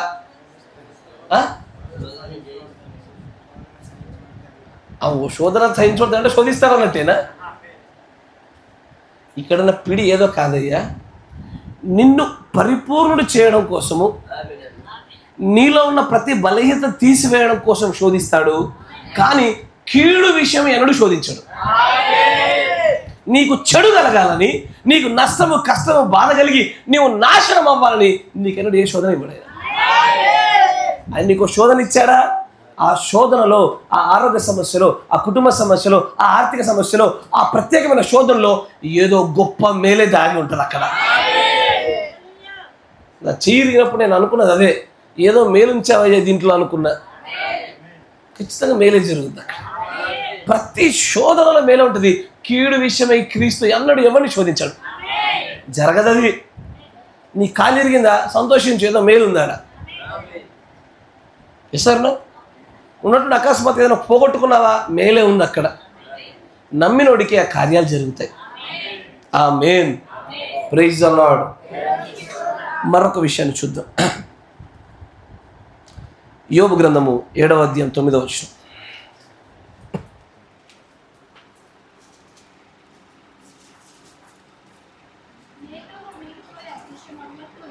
మేఘము విడిపోయి అదృశ్యమన్నట్లు పాతాళములకు దిగిపోయేవాడు మరి ఎప్పుడు రాడు. పాతాళములకు దిగిపోయిన వాడు మరి ఎప్పుడు రాడు. ఇప్పుడు శాస్త్రులు మరి పరిశీలన మధ్యలో ఉన్న గొడవ ఇదే. ఒకడేమో పునరుద్ధానం ఉందని, మరొకడు పునరుద్ధానం లేదని. ఉందన్న వాడికి లేఖనాధారాలు ఉన్నాయి, లేదన్న వాడికి లేఖనాధారాలు ఉన్నాయి. లేకుండా ఎవడు ఊరికే గొడవకు రాడు. శాస్త్రుల పరిశీలన అంటేనే ధర్మశాస్త్రంలో ఇంచు ఇంచు పొల్లును వెతుకుతూ పట్టేవాళ్ళు. వాళ్ళ మధ్యలో పునరుద్ధానం లేదని ఒకడు. అందుకే కదయ్యా పౌలు గారు దొరికినప్పుడు కూడా పరిసయుడు కనుక ఆయన ఏం చేశాడు? పరిసయుడు నన్నే ఇట్లా అన్నారు, పరిసయులారా రండి అని అన్నాడు ఆయన. సార్ వీళ్ళు పునరుద్ధానం లేదంటున్నారు అని మెల్లగా అలా అతికిచ్చి వెళ్ళిపోయింది ఈయన. వింటున్నారా? ఈయన మీద ఉన్న గొడవ ఆయనకు ఈయనకు అతికిచ్చి పక్కకి జరిగిర్రు. మనం కూడా మధ్యలో అదే చేశారు. అంతేనా కదా? పౌలు గారు తెలియజేయడం రావాలి మనకు కూడా. అన్ని మనం మీద వేసుకోవద్దు. ఆయన అంచాడు, ఆయన యుద్ధం చేస్తుండగా ఇది తేడా కొడుతుంది, మీరు పెట్టుకోండి, మేము పక్కన ఉంటాం. అది వాక్యానుసారమైన వివేచన శక్తి దేవుడు అనుగ్రహిస్తే వస్తుంది. ఇంతకీ యోబు అంటాడు, పాతాళంలోకి వెళ్ళిన వాడు మళ్ళీ తిరిగి రాడు. యోహాను సువార్త 5వ అధ్యాయం 28వ వచనం. దీనికి ఆశ్చర్యపడకుడి, ఒక కాలము వచ్చుచున్నది, ఆ కాలమున సమాధుల్లో ఉన్న వారందరూ ఆయన శబ్దము విని మేలు చేసిన వారు జీవ పునరుద్ధానమునకును, కీడు చేసిన వారు తీర్పు పునరుద్ధానమునకును బయటకు వచ్చింది. అంటే పునరుద్ధానం ఉందా లేదా? ఉందా? మరి యోబు చెప్పిన దాని ప్రకారం ఉందా? యోబు అంటాడు, పాతాళంలోకి వెళ్ళాడు, పైకి రాడయ్యా. రాడు, వాడు పైకి రాడు. అంతే, కిందికి పోయినాడు కిందికి. ఇక్కడ అంచాడు, కిందికి పోయినోడు పైకి రాక తప్పదు. ఇప్పుడు ఇంతకీ పోయినోడు పైకి వస్తాడా రాడా?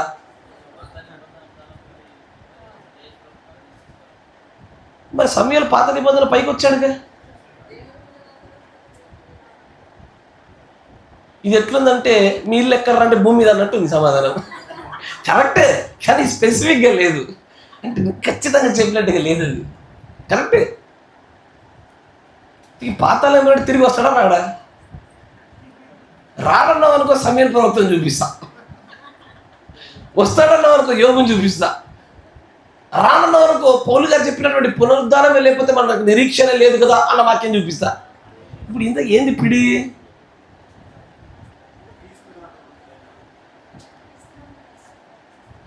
లేదు, క్రీస్తు అందరూ మృతులు కాకపోయినా పైకి రావాల్సిందే ధవల సింహాసనం దగ్గర. రాక తప్పదు.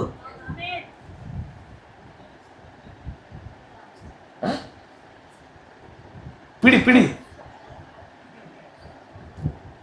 పిడి అని చెప్పి మమ్మల్ని పిసుకుతున్నారు ఆయన. ఆలోచించండి, నీ ప్రత్యక్షత కోణాలు పెరిగాయనుకో మీరు ధన్యులేగా. ఇక్కడ ఇవి రెండు కూడా ఒక ప్రత్యేకమైన కాల పరిమితి గురించి మాట్లాడుతున్నాయి. అయ్యా, యోబు ద్వారా చెప్పబడిన మాట ఏంటంటే, ఒకసారి పాతాళంలోకి వెళ్ళడం పైకి రావాలంటే వాడికి ఒక కాల పరిమితి ఉంది. ఎప్పటి వరకు? దేవుడి యందు మృతులైన వాడు వధువులో ఉన్నవాడైతే ఎత్తబాటప్పుడు, మిగిలిన వారైతే రెండవ పునరుద్ధాన సమయం వరకు. అప్పటి వరకు కూడా మృతులైన వాడు కిందే ఉండాలి, పైకి రాడు. కానీ మిగతా వాళ్ళు రావాల్సిందే. సమూయేలు ప్రవక్తది ఎక్సెప్షనల్ స్టోరీ. దేవుడు అనుమతిస్తేనే ఆయన పైకి వచ్చాడు. ఆయన కర్ణపిశాచాలకు అంత శక్తి ఉండదు, దేవుడు అనుమతించాలా. కానీ యోబు చెప్పుచున్న మాట, వధువుగా ఉన్న వారికేమో మొదటి పునరుద్ధానము, లోకంలో ఉన్నవాడికి రెండవ పునరుద్ధానం వరకు యోబు యొక్క మాట నెరవేర్పు జరుగుద్ది. ఇప్పుడు మా ముత్తాత చనిపోయాడు, రాడు ఇప్పుడు రమ్మంటే. మీరు వింటున్నారా? మీ మళ్ళీ ఉంటే బాధపడతారేమో, మీ ముత్తాత చనిపోయినాడు, రాడు రమ్మంటే. ఎప్పటిదాకా రాడు? బాప్తిసం తీసుకొని చక్కగా బతికి ఉంటే మొదటి పునరుద్ధానం దాకా రాడు, లేదంటే రెండవ పునరుద్ధానం దాకా రాడు. కానీ ఆ తర్వాత ఖచ్చితంగా రావాల్సిన వారే. ఆమేన్. అక్కడున్న పీడేంది అంటే, ఒక ప్రత్యేకమైన కాల పరిమితమైన ప్రత్యక్షతలోనే ఆ నమ్మలేనటువంటి ఒక పారాడాక్స్ దాచిపెట్టారు అక్కడ. ఆమేన్. Praise the Lord. తర్వాత మరొక విషయం చూపిస్తా. మలాకి 3:6.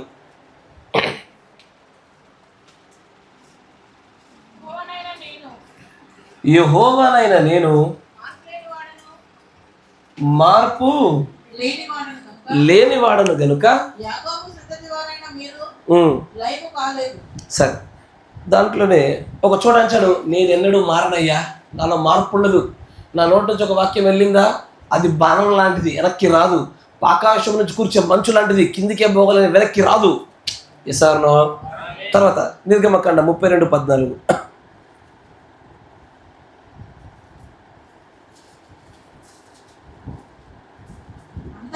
అంతటా యెహోవా తన ప్రజలకు చేసిన దానిని చెప్పిన కీడును గూర్చి సంతాపపడెను.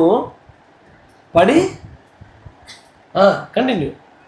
మోషే శాసనములు గల 2 పలకలను చేత పట్టుకొని ఉన్నది వచ్చెను. ఎస్. అంతేకాకుండా ఆదికాండ 6వ అధ్యాయంలో ఒక మాట ఉంటుంది, దేవుడు నరులను చేసినందుకు.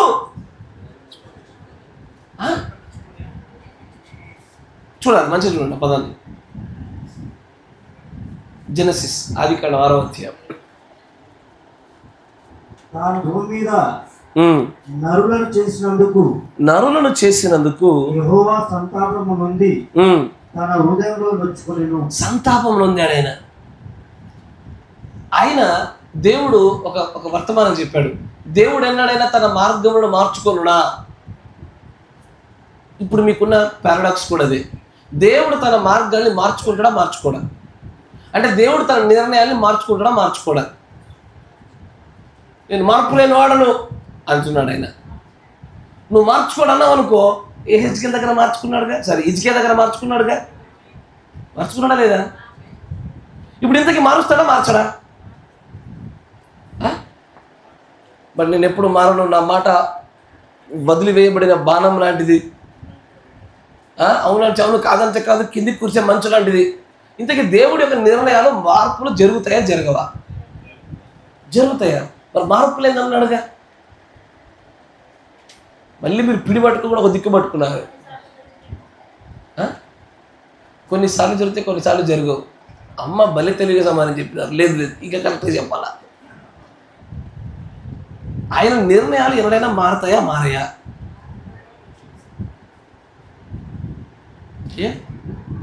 ఇప్పుడు ఆహాబుకి ఒక శత్రు రాజును చంపడానికి దేవుడు పని చెప్తే అతను చంపకుండా క్షమించి వదిలేశాడు, గుర్తుందా? అప్పుడు దేవుడు ఆహాబుని చంపాలని చూశాడు. అదే ఆహాబుని మరొక సందర్భంలో అతన్ని చంపబోతూ ఉండగా దీన మనస్సు కలిగి దీన వస్త్రం ధరించుకొని బూడిదలో కూర్చొని గుణపట్ట కట్టుకొని ఉపవాసం చేశాక దేవుడు ఎలియాతో అంటాడు, ఎలియా చూడు ఆహాబు ఎట్లా దెబ్బకి సరి చేసుకొని దీన మనసును ధరించుకొని ఉన్నాడు, చూసావా? కాబట్టి నేను ఇదివరకు తీసుకొని వస్తానన్న కీడు నీ కాలంలో రాకుండా తర్వాత కాలంలో వచ్చినట్టుగా చేస్తానన్నాడు. మార్చుకున్నాడా లేదా? ఇది మార్చుకుంటాడా మార్చుకోడా?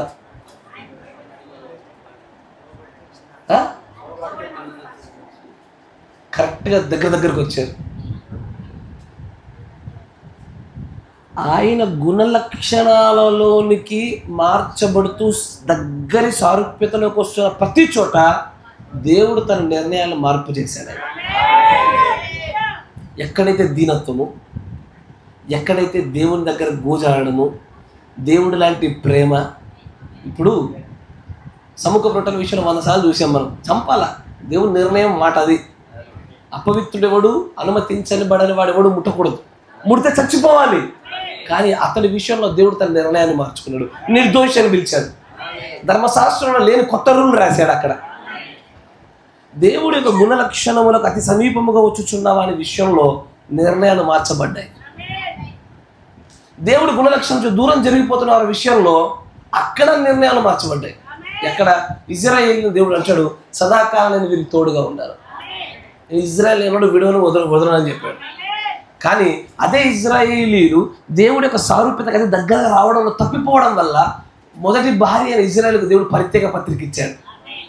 తర్వాత మనల్ని వివాహం చేసుకున్నాడు. ఇసారనో ఆయన సారూప్యతలోనికి దగ్గరగా వచ్చుచున్న వాడి విషయంలో ఖచ్చితంగా అవకాశాలు ఇచ్చినట్టుగా చూస్తాం. బైబిల్ అంతట్లో చూసుకోండి మీరు, ఎవ్రీవేర్. ఆయన నిర్ణయం మారిందా? తన ప్రజల మేలు కొరకు తన సారూప్యతలోనికి వచ్చుచున్నటువంటి సందర్భంలోనే మార్చాడు ఆయన. మిగిలిన ఎక్కడ తన నిర్ణయం మార్చలే. అందుకే ఇంతకీ మార్పు చెందే దేవుడా, మార్పు చెందని వాడా? కొన్ని సందర్భాల్లో మార్పు చెందుతాడు, కొన్ని సందర్భాల్లో మార్పు చెందాడు. కరెక్టేనా? ఆమేన్. Praise the Lord. మరొకటి చూపిస్తాను. సామెతల గ్రంథం 12:22. ఇవన్నీ చూపించడానికి కుదరదు. చర్చలు కొన్ని వందలలో ఉన్నాయి. అవన్నీ కొన్ని మచ్చుకు చూపిస్తాను అంతే. అబద్ధమాడు పెదవులు యెహోవాకు హేయములు, సత్యవర్తనులు ఆయనకు ఇష్టులు. మరియు మొదటి రాజుల గ్రంథం 12:23.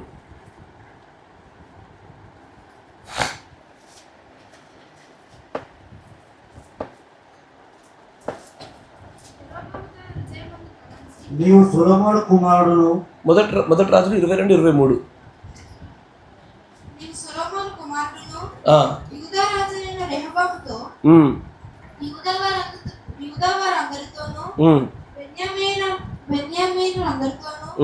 శేషించిన వారందరితోనూ ఇట్లనము యెహోవా సెలవిచ్చినదేమనగా, జరిగినది నా వలన జరిగెను.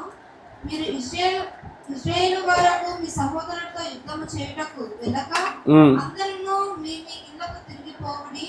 కాబట్టి వారు యెహోవా మాటకు లోబడి దానిని బట్టి యుద్ధమునకు పోక నిలిచిరి. యెహోవా నిన్ను గురించి కీడు యోచించి నీ ప్రవక్తల నోట అబద్ధమాడు ఆత్మను ఉంచి ఉన్నాడు. ఎస్, ఆ పదం రావాలా, దానికోసం ఎదురు చూస్తూ ఉండ. ఇప్పుడు అబద్ధమాడు ఆత్మ, అబద్ధమాడు పెదవులు యెహోవాకు హేయము. కానీ అబద్ధమాడు ఆత్మను వదిలేది ఎవరు? దేవుడే. అనుమతించేది ఎవరు? దేవుడే. అంటే దేవుడు హేయమైందని అనుమతిస్తాడా? అట్లా అనరాదు.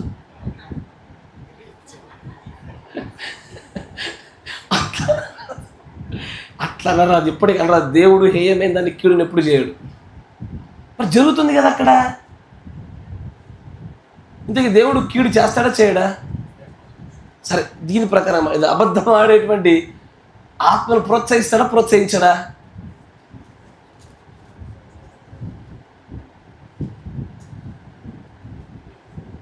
ఈ విషయాన్ని మీకు అర్థం కావాలంటే ప్రభురాత్రి భోజనం రొట్టె కూడా చాలా మందికి అర్థం కాలే.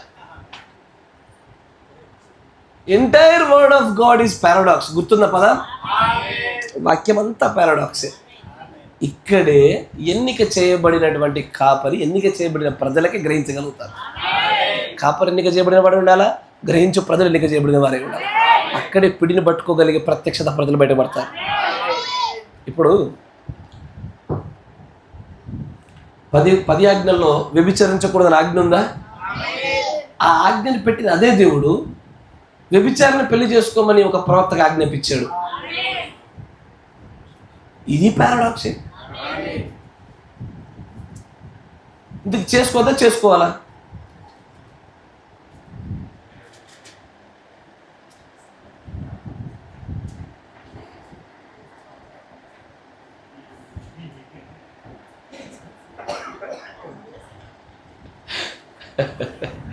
కొంత మట్టు కరెక్టే, అక్కడ వచ్చిన సమాధానం ఒక స్థాయి వరకు కరెక్టే. ఇక్కడ మొట్టమొదటిగా అబద్ధమాడు ఆత్మను మీరు చూస్తే కనుక దేవుడు తానంతట తానుగా ఎవరికి అబద్ధమాడు ఆత్మను ఇవ్వడు. అబద్ధమాడు ఆత్మ ఎలా వస్తుందంటే దేవుడు తన ఇష్టం చొప్పునిచ్చేది కాదు, మనుష్యులు వారి క్రియల మూలముగా ఫల రూపంలో పొందుకునే ఆత్మ అది. మీరు వింటున్నారా? ఎట్లా? ఎందుకంటే ఆత్మలకు ఒక రూల్ ఉంది. ఏంట రూలు? ఒక ఆత్మ పోయినప్పుడు అక్కడ సరిగ్గా కనుక దేవుడి చేత నింపబడిపోతే మరిన్ని 7 ఆత్మలు రావాలి. ఇది ఆత్మీయ ప్రపంచంలో ఉన్న రూల్స్. ఈ రూల్ ఇప్పటికి కాదు, అప్పటి నుంచే నడుస్తుంది. పాత నిబంధన నుంచి ఇదే రూలు, కొత్త నిబంధనలో దేవుడు దాన్ని బయలుపరిచాడు అంతే. ఇక్కడ దేవుణ్ణి ఆశ్రయించకుండా ఉండే అవిధేయత అనే వారి క్రియలకు అబద్ధమాడు అనే ఆత్మ ఫలము. ఆ ఫలము ఎంతగా వారికి ఉత్పత్తిగా మార్చబడిందంటే వారు చివరికి మరణాన్ని రుచి చూసేంత వరకు తీసుకెళ్ళింది. దేవుడు తుచ్చమైన అభిలాషలు కొంతమందిని అప్పచెప్తాడు. కరెక్టేనా? ఎవరిని అప్పచెప్పాడు? రోమపత్రికలో గుర్తుందా? కొంతమందిని తుచ్చమైన అభిలాషలకు, నీతిని ప్రేమించక. చూడండి రోమపత్రికలో చూడండి మాట.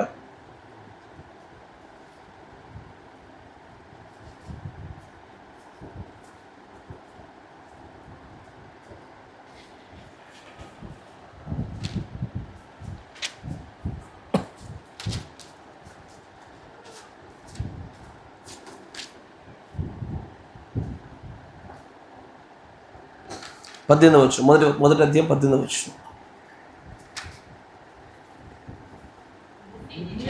దుర్నీతి చేత సత్యమును అడ్డగించు మనుష్యుల యొక్క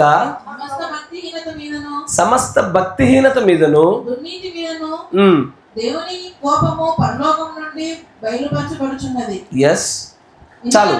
ఎవరైతే దుర్నీతి చేత సత్యాన్ని అడ్డగిస్తారో, ఎవరైతే దేవుణ్ణి ఇష్టపడరో, ఇలాంటి క్రియలు కలిగిన వారిని దేవుడు ఏం చేస్తాడంటే, మీరు 24వ వచనం చూడండి. ఈ హేతువు చేత, అంటే ఇలాంటి కొన్ని కారణాల చేత వారు తమ హృదయంలో దురాశను అనుసరించి తమ శరీరములను పరస్పరము అవమానపరుచుకున్నట్లు దేవుడు వారిని అపవిత్రతకు అప్పగించెను. మంచిగా వినాల. అయితే ఇప్పుడు మీకు తెలుసు 400 మంది ప్రవక్తలు రామోద్గిలత అనే ఒక ప్రాంతం గురించి విచారణ చేయబడిన సందర్భం తెలుసు. అక్కడ మీరు చూస్తే దేవుడు ఒక ఆత్మను లేపి నువ్వే వెళ్ళి వాళ్ళ నోట్లో అబద్ధమాడు ఆత్మగా ఉండు అని అన్నాడా? లేకపోతే ఆ ఆత్మ వచ్చి నిలబడ్డప్పుడు ఏం చేస్తావు అనగానే నేను అబద్ధమాడు ఆత్మగా ఉంటాను సరే పో అన్నాడా? ఆయన అనుమతిస్తాడు, కానీ ఇష్టపడి అనుగ్రహించాడు. ఎందుకు ఈ ఆత్మకు లేచి నేను అబద్ధమాడు ఆత్మ ఉంటాను ఎందుకన్నది అంటే వారి భక్తిహీనత, దుర్నీతిని బట్టి సత్యాన్ని అడ్డగించే క్రియలు వారిలో ఉండడం వల్ల ఈ ఆత్మ ఆ దేహాలను చూసి అబ్బా సూపర్ టేస్టీ ఆ మంచి మంచి దేహాలు ఇవన్నీ అనుకుంటుంది. అది ఈ ఆత్మ ఫీల్ అవుతుంది, బాగా నాకు సూట్ అయ్యే దేహం వీడే, అది వచ్చింది. ప్రభు ప్లీజ్ ప్లీజ్ ప్లీజ్ ఏం చేస్తావు? అబద్ధమాడు ఆత్మ ఉంటారు సరేపు నా కంచె ఎట్లాగా వాళ్ళ చుట్టూ లేదు, వాళ్ళ చుట్టూ నా కంచె ఎప్పుడు ఉంటుంది? సత్య విషయంలో ఆసక్తి కలిగిన వాడి దగ్గర ఉంటుంది. వాడు దుర్నీతి విషయమై దేవుని ధిక్కరించి తృణీకరించే ఆలోచన క్రియలు కలిగిన వాడి చుట్టూ నా కంచె ఎట్లాగా లేదు. అబద్ధమాడు ఆత్మ కాదు, ఇంకా 100,000 ఆత్మలు పోయినా సరే వాళ్ళు పట్టుకుంటే. దేవుడికి అబద్ధమాడు పెదవులు ఎప్పుడు హేయమే, నచ్చవు. అబద్ధమాడేటువంటి ఆత్మను దేవుడు ఇష్టపడి ఎవరికి ఇవ్వడు. మనిషి తానే తన స్వకీయ దురాశల చేత ఆత్మలు పొందుకుంటాడు, తాను తెచ్చుకుంటాడు. దేవుడు ఎవరికి ఇవ్వడు. ఆమేన్, ప్రైజ్ ది లార్డ్. అయ్యా ఇది దేవుడు పారాడాక్స్ గురించి రాసింది. ఇంకా కొన్ని ఉన్నాయి పారాడాక్స్. దేవుడు అనుగ్రహిస్తున్న కొద్ది ముందుకు చూద్దాం. కానీ ఈ పారాడాక్స్ గట్టిగా పట్టుకోగలిగితే అప్పుడే ఎందుకు సంతోషం కలుగుతుంది జీవితంలో? అప్పుడు ఎందుకు బాధ కలుగుతుందో నువ్వు గ్రహించగలుగుతావు. నేను కొంతమందిని చూస్తా, మీలో సంతోషం ఉబ్బి తబ్బి పట్టలేక బ్రదర్ బ్రదర్ బ్రదర్ అన్న అన్న అన్న అంటారు, ఒకసారి తెల్లారే తిరుగుతారు. ఎందుకు? అట్టున్నప్పుడు అటుపోయి ఇటున్నప్పుడు ఇటుపోయే కంటే మధ్యలో ప్రత్యక్షతలు ఉండొచ్చుగా. బాగా సంతోషంగా నియంత్రించు, బాధగా కలిగినప్పుడు పక్కన పెట్టు. సమతుల్యంగా ఉండడం రాదు. పారాడాక్స్ అర్థం కాక. పారాడాక్స్ ఎలా ఉంటుంది వచ్చే, అటు తీసుకెళ్ళదు ఇటు తీసుకెళ్ళద్దు, మధ్యలో నేను నిలబెట్టేది. పోయిన వారంలో చూసాము, అత్యధికంగా ధనము రాకూడదు, మరి దరిద్రం రాకూడదు. ఇక చెప్పబడుతున్న సంగతులు అలాంటివే. 4వ రకమైనటువంటి పారాడాక్స్. మిగిలిన పారాడాక్స్ అన్నింటినీ కూడా దేవుడు అనుగ్రహిస్తున్న కొద్ది చూస్తూ ముందుకు సాగం. కానీ పారాడాక్స్ను పట్టుకోగలిగినప్పుడు, దేవుడి యొక్క క్రియలను చూస్తున్నప్పుడు ఆయన మనస్సును మనం చదవగలుగుతాము. మన పట్ల మన జీవితంలో జరగబోయే క్రియలు అర్థమవుతూ ఉంటాయి. నీ జీవితం మారడానికి అవకాశం ఉందా? నేను కొంతమందిని అడుగుతాను, అమ్మ మీ కొంప మారుద్దా? మారుతారని మాకేం అనిపించట్లేదు. మీ ఆవిడ మారుద్దా? మీ ఆయన మారుతాడంటే అంటారు. అవును, అక్కడే పారాడాక్స్ రాబోతుంది. మారడానికి అవకాశం లేదు చూడు, అక్కడ పారాడాక్స్ ఉత్పత్తి అవుతుంది. ఎట్లా జరుగుద్ది? అయ్యా నువ్వు చెప్పినా మా ఆయన వినడు, అయ్యా నువ్వు చెప్పినా ఆవిడ వినదు, తెలుసు నాకు. అయినా సరే ఎవ్వరి వలన కాదు, అవకాశం ఆస్కారం లేదన్న చోటే పారాడాక్స్ జరుగుతుంది. మీరు కరెక్ట్గా పారాడాక్స్ ఉత్పత్తి అయ్యే స్థలంలోకి మీరు రావాలనే దేవుడు మిమ్మల్ని నడిచి ఎర్రగొట్టి వలగొట్టి పెడుతున్నాడు. రావాల్సిన చోటికి మీరు రాగానే అక్కడ నమ్మని నిజం ఉత్పత్తి అవుతుంది. అప్పుడే కదా మన క్రీస్తు సాక్షులం అయ్యేది. God bless you. దేవుడు దీవించును గాక. మిగతా విషయాలు దేవుడు అనుగ్రహించుకుంటూ ముందుకు సాగిపోదాం. మోకరించండి, ప్రార్థన చేసుకుందాం. మన మధ్యలో ఉన్న సహోదరులు సమీర్ బ్రదర్ గారు ప్రార్థన చేస్తారు. చెప్పబడిన వాక్యమును బట్టి మనందరి జీవితంలో కార్యం జరుగులాగున, సాక్ష్యం చెప్పినటువంటి సహోదరులు కూడా దేవుడు జ్ఞాపకం చేసుకోలాగున, అందరి యొక్క తిరుగు ప్రయాణంలో దేవుడి యొక్క ఆత్మ సహాయం తోడుగా ఉండలాగున సార్వత్రిక సంఘాన్ని గురించి మనం ప్రార్థన చేద్దాం. స్తోత్రం స్తోత్రం స్తోత్రం స్తోత్రం.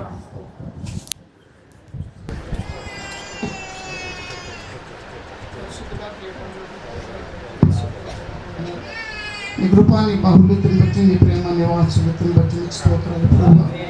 అయ్యా తనను ఇంతవరకు ప్రభుత్వం మీరు మాతో మాట్లాడిన స్థితిని బట్టి నీకు స్తోత్రాలు ప్రభా. పరలోకంలో నేను నిజంగా ప్రభా మీరు మాతో మాట్లాడుతున్న స్థితిని బట్టి నీకు వందనాలు. మా జీవితంలో ప్రభుత్వం మరొకసారి ప్రభా నీ వాక్యం అందు ప్రభు చూసుకోవడానికి తండ్రి నాయన మీరు సహాయం చేసిన విధానం బట్టి నీకు స్తోత్రాలు ప్రభా. నమ్మలేని నిజము అని ప్రభుత్వనైనా వాక్యం అంతా ప్రభుత్వనైనా ఇదిగో ప్రభా అది ఏ లఘు ప్రభుత్వనైనా మీరు మా ముందు వచ్చినటువంటి స్థితిని బట్టి ఉంచుతారు. ఓ పరలోక తండ్రి సృష్టిలో ప్రభుత్వనైనా ఇదిగో ఏ పరిశుద్ధ గ్రంథంలో ప్రభుత్వనైనా ఇదిగో ప్రభు కొందరిని ఏ భక్తులను ప్రవక్తలను మా ముందు వచ్చిన స్థితిని బట్టి మీకు స్తోత్రాలు తండ్రి. ఇదిగో సృష్టిని కూడా ప్రభు ఏలాగో ఆపేవో ప్రభు అయ్యా తన సృష్టిని బట్టి అయ్యా తను నన్ను మీరు ఏర్పరచాల్సిన స్థితిని బట్టి మీకు స్తోత్రాలు. అదే పారాడాక్స్ అని ప్రభుత్వం మీకు సెలవు ఇచ్చిన దేవానికి స్తోత్రాలు. ఓ పరలోక ప్రచోటాన్ని మా జీవితంలో కూడా అద్భుత కార్యాలు ఆశ్చర్యకార్యాలు జరగలేనటువంటి దానిని జరుగులాగిన ప్రభుత్వం మీరు కార్యాలు జరిగిస్తున్నటువంటి స్థితిని బట్టి నీకు స్తోత్రాలు. అయ్యా పరలోక ప్రచోటాన్ని మీరు ఇచ్చినటువంటి ఈ మన్నను బట్టి నీకు వందనాలు. ఈ మన్నను భుజించినటువంటి ఎన్నడూ మరణించడం సెలవు ఇచ్చిన దేవానికి జీవితంలో ప్రభుత్వం అలా కలిగి ఉండే భాగ్యం మాకు అనుగ్రహించేసి దయమరాజు స్తోత్రం ప్రభుత్వం దాసుని మరుగుపరిచి మీరు మాతో మాట్లాడిన స్థితిని బట్టి మీకు అన్నాడు. ఇదిగో రాజు తండ్రి ఇంకొన్ని ప్రభుత్వం అందులో ఉన్నటువంటి ప్రత్యక్షతను అతను గ్రహించడానికి మాకు సహాయం చేయండి. ఇదిగో రాజు తండ్రి ఇదిగో తండ్రి సరైనటువంటి పిడి పట్టుకునే భాగ్యం మాకు అనుగ్రహించండి. ఇదిగో ప్రభుత్వం ఏది పట్టుకోవాలో ప్రభు అందులో ఆ ప్రత్యక్షత కలిగి ఉన్నట్లుగా సహాయం చేయాలి. నీకు స్తోత్రాలు తండ్రి. దిగో ప్రభు ఇక్కడ ఉన్నటువంటి ప్రతి ఒక్కరు ప్రభు అయ్యా తన పురమందు కలుసుకున్న భాగ్యం మాకు అనుగ్రహించండి. పరలోక ప్రచారానికి స్తోత్రం. అనేక విషయాలు ప్రభు మీరు మాతో మాట్లాడిన స్థితిని బట్టి నీకు వందనాలు తండ్రి. అయ్యా సహోదరుడు ఇచ్చిన సాక్ష్యాన్ని బట్టి నీకు వందనాలు ప్రభు. ఇదిగో ప్రభుత్వం ప్రయాణం అంతట్లో ప్రభుత్వం రాకపోకలేదు మీ దూత కావాలంటే సెలవు వచ్చిన దేవుడు మా ముందు మీకు దూతలను ఉంచుతున్న స్థితిని బట్టి నీకు స్తోత్రాలు. ఓ పరలోక ప్రచారానికి స్తోత్రాలు. మరణానికి భయపడకుండా ప్రభు ఇదిగో ప్రభు తండ్రి నేను క్రీస్తులో ప్రభు క్రీస్తు నిమిత్తము మరణమైన మరి మేలను ప్రభుత్వం పౌలు అంటున్నాను ఆయన నిలబడే భాగ్యం మాకు అనుగ్రహించండి. దైవ రాజని పొందన ప్రభు ఇంతవరకు మీరు మాట్లాడిన స్థితిని బట్టి పొందన అయా తండ్రి ప్రతి విషయంలో ప్రభు మీరు మాకు సహాయం చేసిన స్థితిని బట్టి నీకు స్తోత్రాలు. ప్రజలకు స్తోత్రం. ముందున్న సమయాన్ని కూడా మీ సోదరులు నచ్చుకుని కృపను భద్రపరచండి. అయా తండ్రి నా రాకపోకలు ఎందుకు ప్రభావ మీరు కాపుదల ఉంచమని ప్రార్థన. సంఘ సరిహద్దులను బట్టి నీకు స్తోత్రాలు తండ్రి. నాయన సంఘము ప్రభు తన వృత్తి పరిస్థితుల స్థితిని బట్టి నీకు వందనాలు. అయా పరులోకి ప్రజలకు స్తోత్రాలు తండ్రి. నాయన సమస్తాన్ని మీ సోదరులు నచ్చుకుని కృపను భద్రపరచమని ప్రార్థన. పరులోకి తండ్రి నాయన ఇదిగో మరొకసారి ప్రభావ ఇదిగో పారాడాక్స్ గురించి ప్రభుత్వం గ్రహించడానికి మాకు సహాయం చేయండి. ఇదిగో ప్రభావ ప్రత్యక్షతను మాకు అనుగ్రహించారు ప్రభావ. ఆ సృష్టిలో ఉన్నటువంటి అయ్యా తన సృష్టిని అయ్యా తను నువ్వు నిర్మించినట్టు దేవుడికి నాయన స్తోత్రం. పదార్థంగా కలిగి ఉన్నదాన్ని ప్రభు తన సైన్స్కి అర్థం కానటువంటిది అయ్యా మా ముందు మాకు ఇచ్చినటువంటి స్థితిని బట్టి నీకు స్తోత్రం. అయ్యా పరలోక ప్రజలు సమస్తాన్ని విశ్వాసించుకుని గొప్పలు భద్రపరిచి మీ చిత్తం మీ ఆలోచన అయ్యా మా పట్ల ఏమైందో దాని గురించి దాని ప్రకారం బ్రతకలాగిన మాకు సహాయం చేసి నడిపించి మీ నామానికి మీరు మహిమ పొందుకోమని యేసుక్రీస్తు నామమున ప్రార్థన చేయుచున్నాము. పరిశుద్ధాత్ముడా సర్వశక్తి సంపన్నుడా మా ప్రియ సహోదరుడు చేసిన ప్రార్థనతో మేము ఏకీభవిస్తా ఉన్నాము నాయన.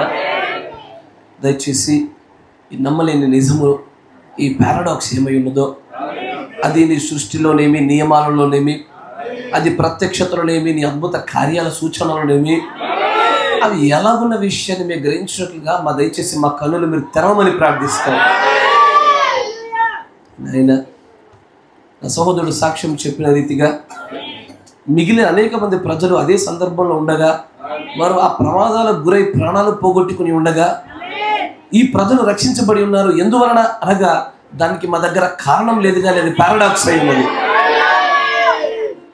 కారణాలు లేని చోట నువ్వు నిజంగానే అద్భుతాలు చేసే దేవుడు, విత్తకుండానే కోసేటువంటి దేవుడు అయ్యా.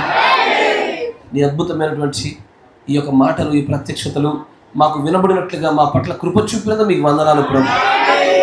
దయచేసి ఈ ప్రత్యక్షతలతో మేము ఇంకా మా వ్యక్తిగత జీవితాల్లో మేము ఎదుగులాగిన కట్టబడిలాగిన సహాయం దయచేయండి.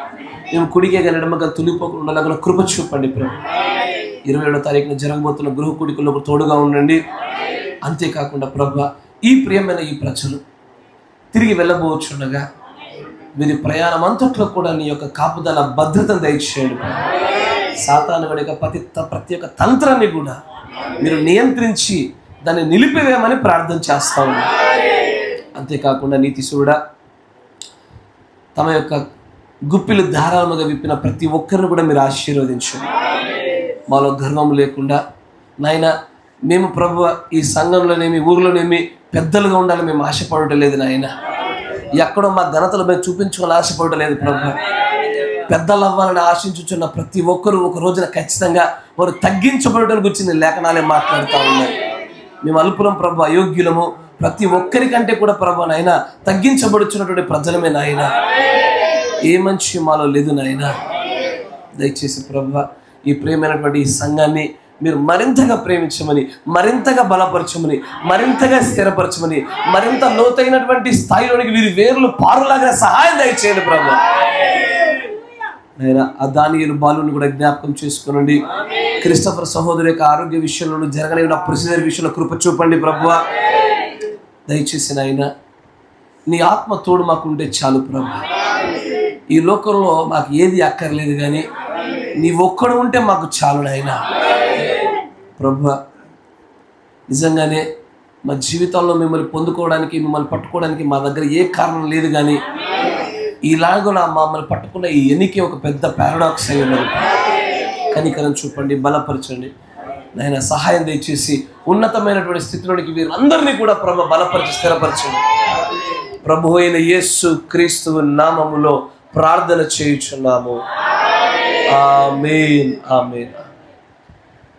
Praise the Lord. God bless you. దేవుడు మిమ్మల్ని అందరినీ దీవించును గాక.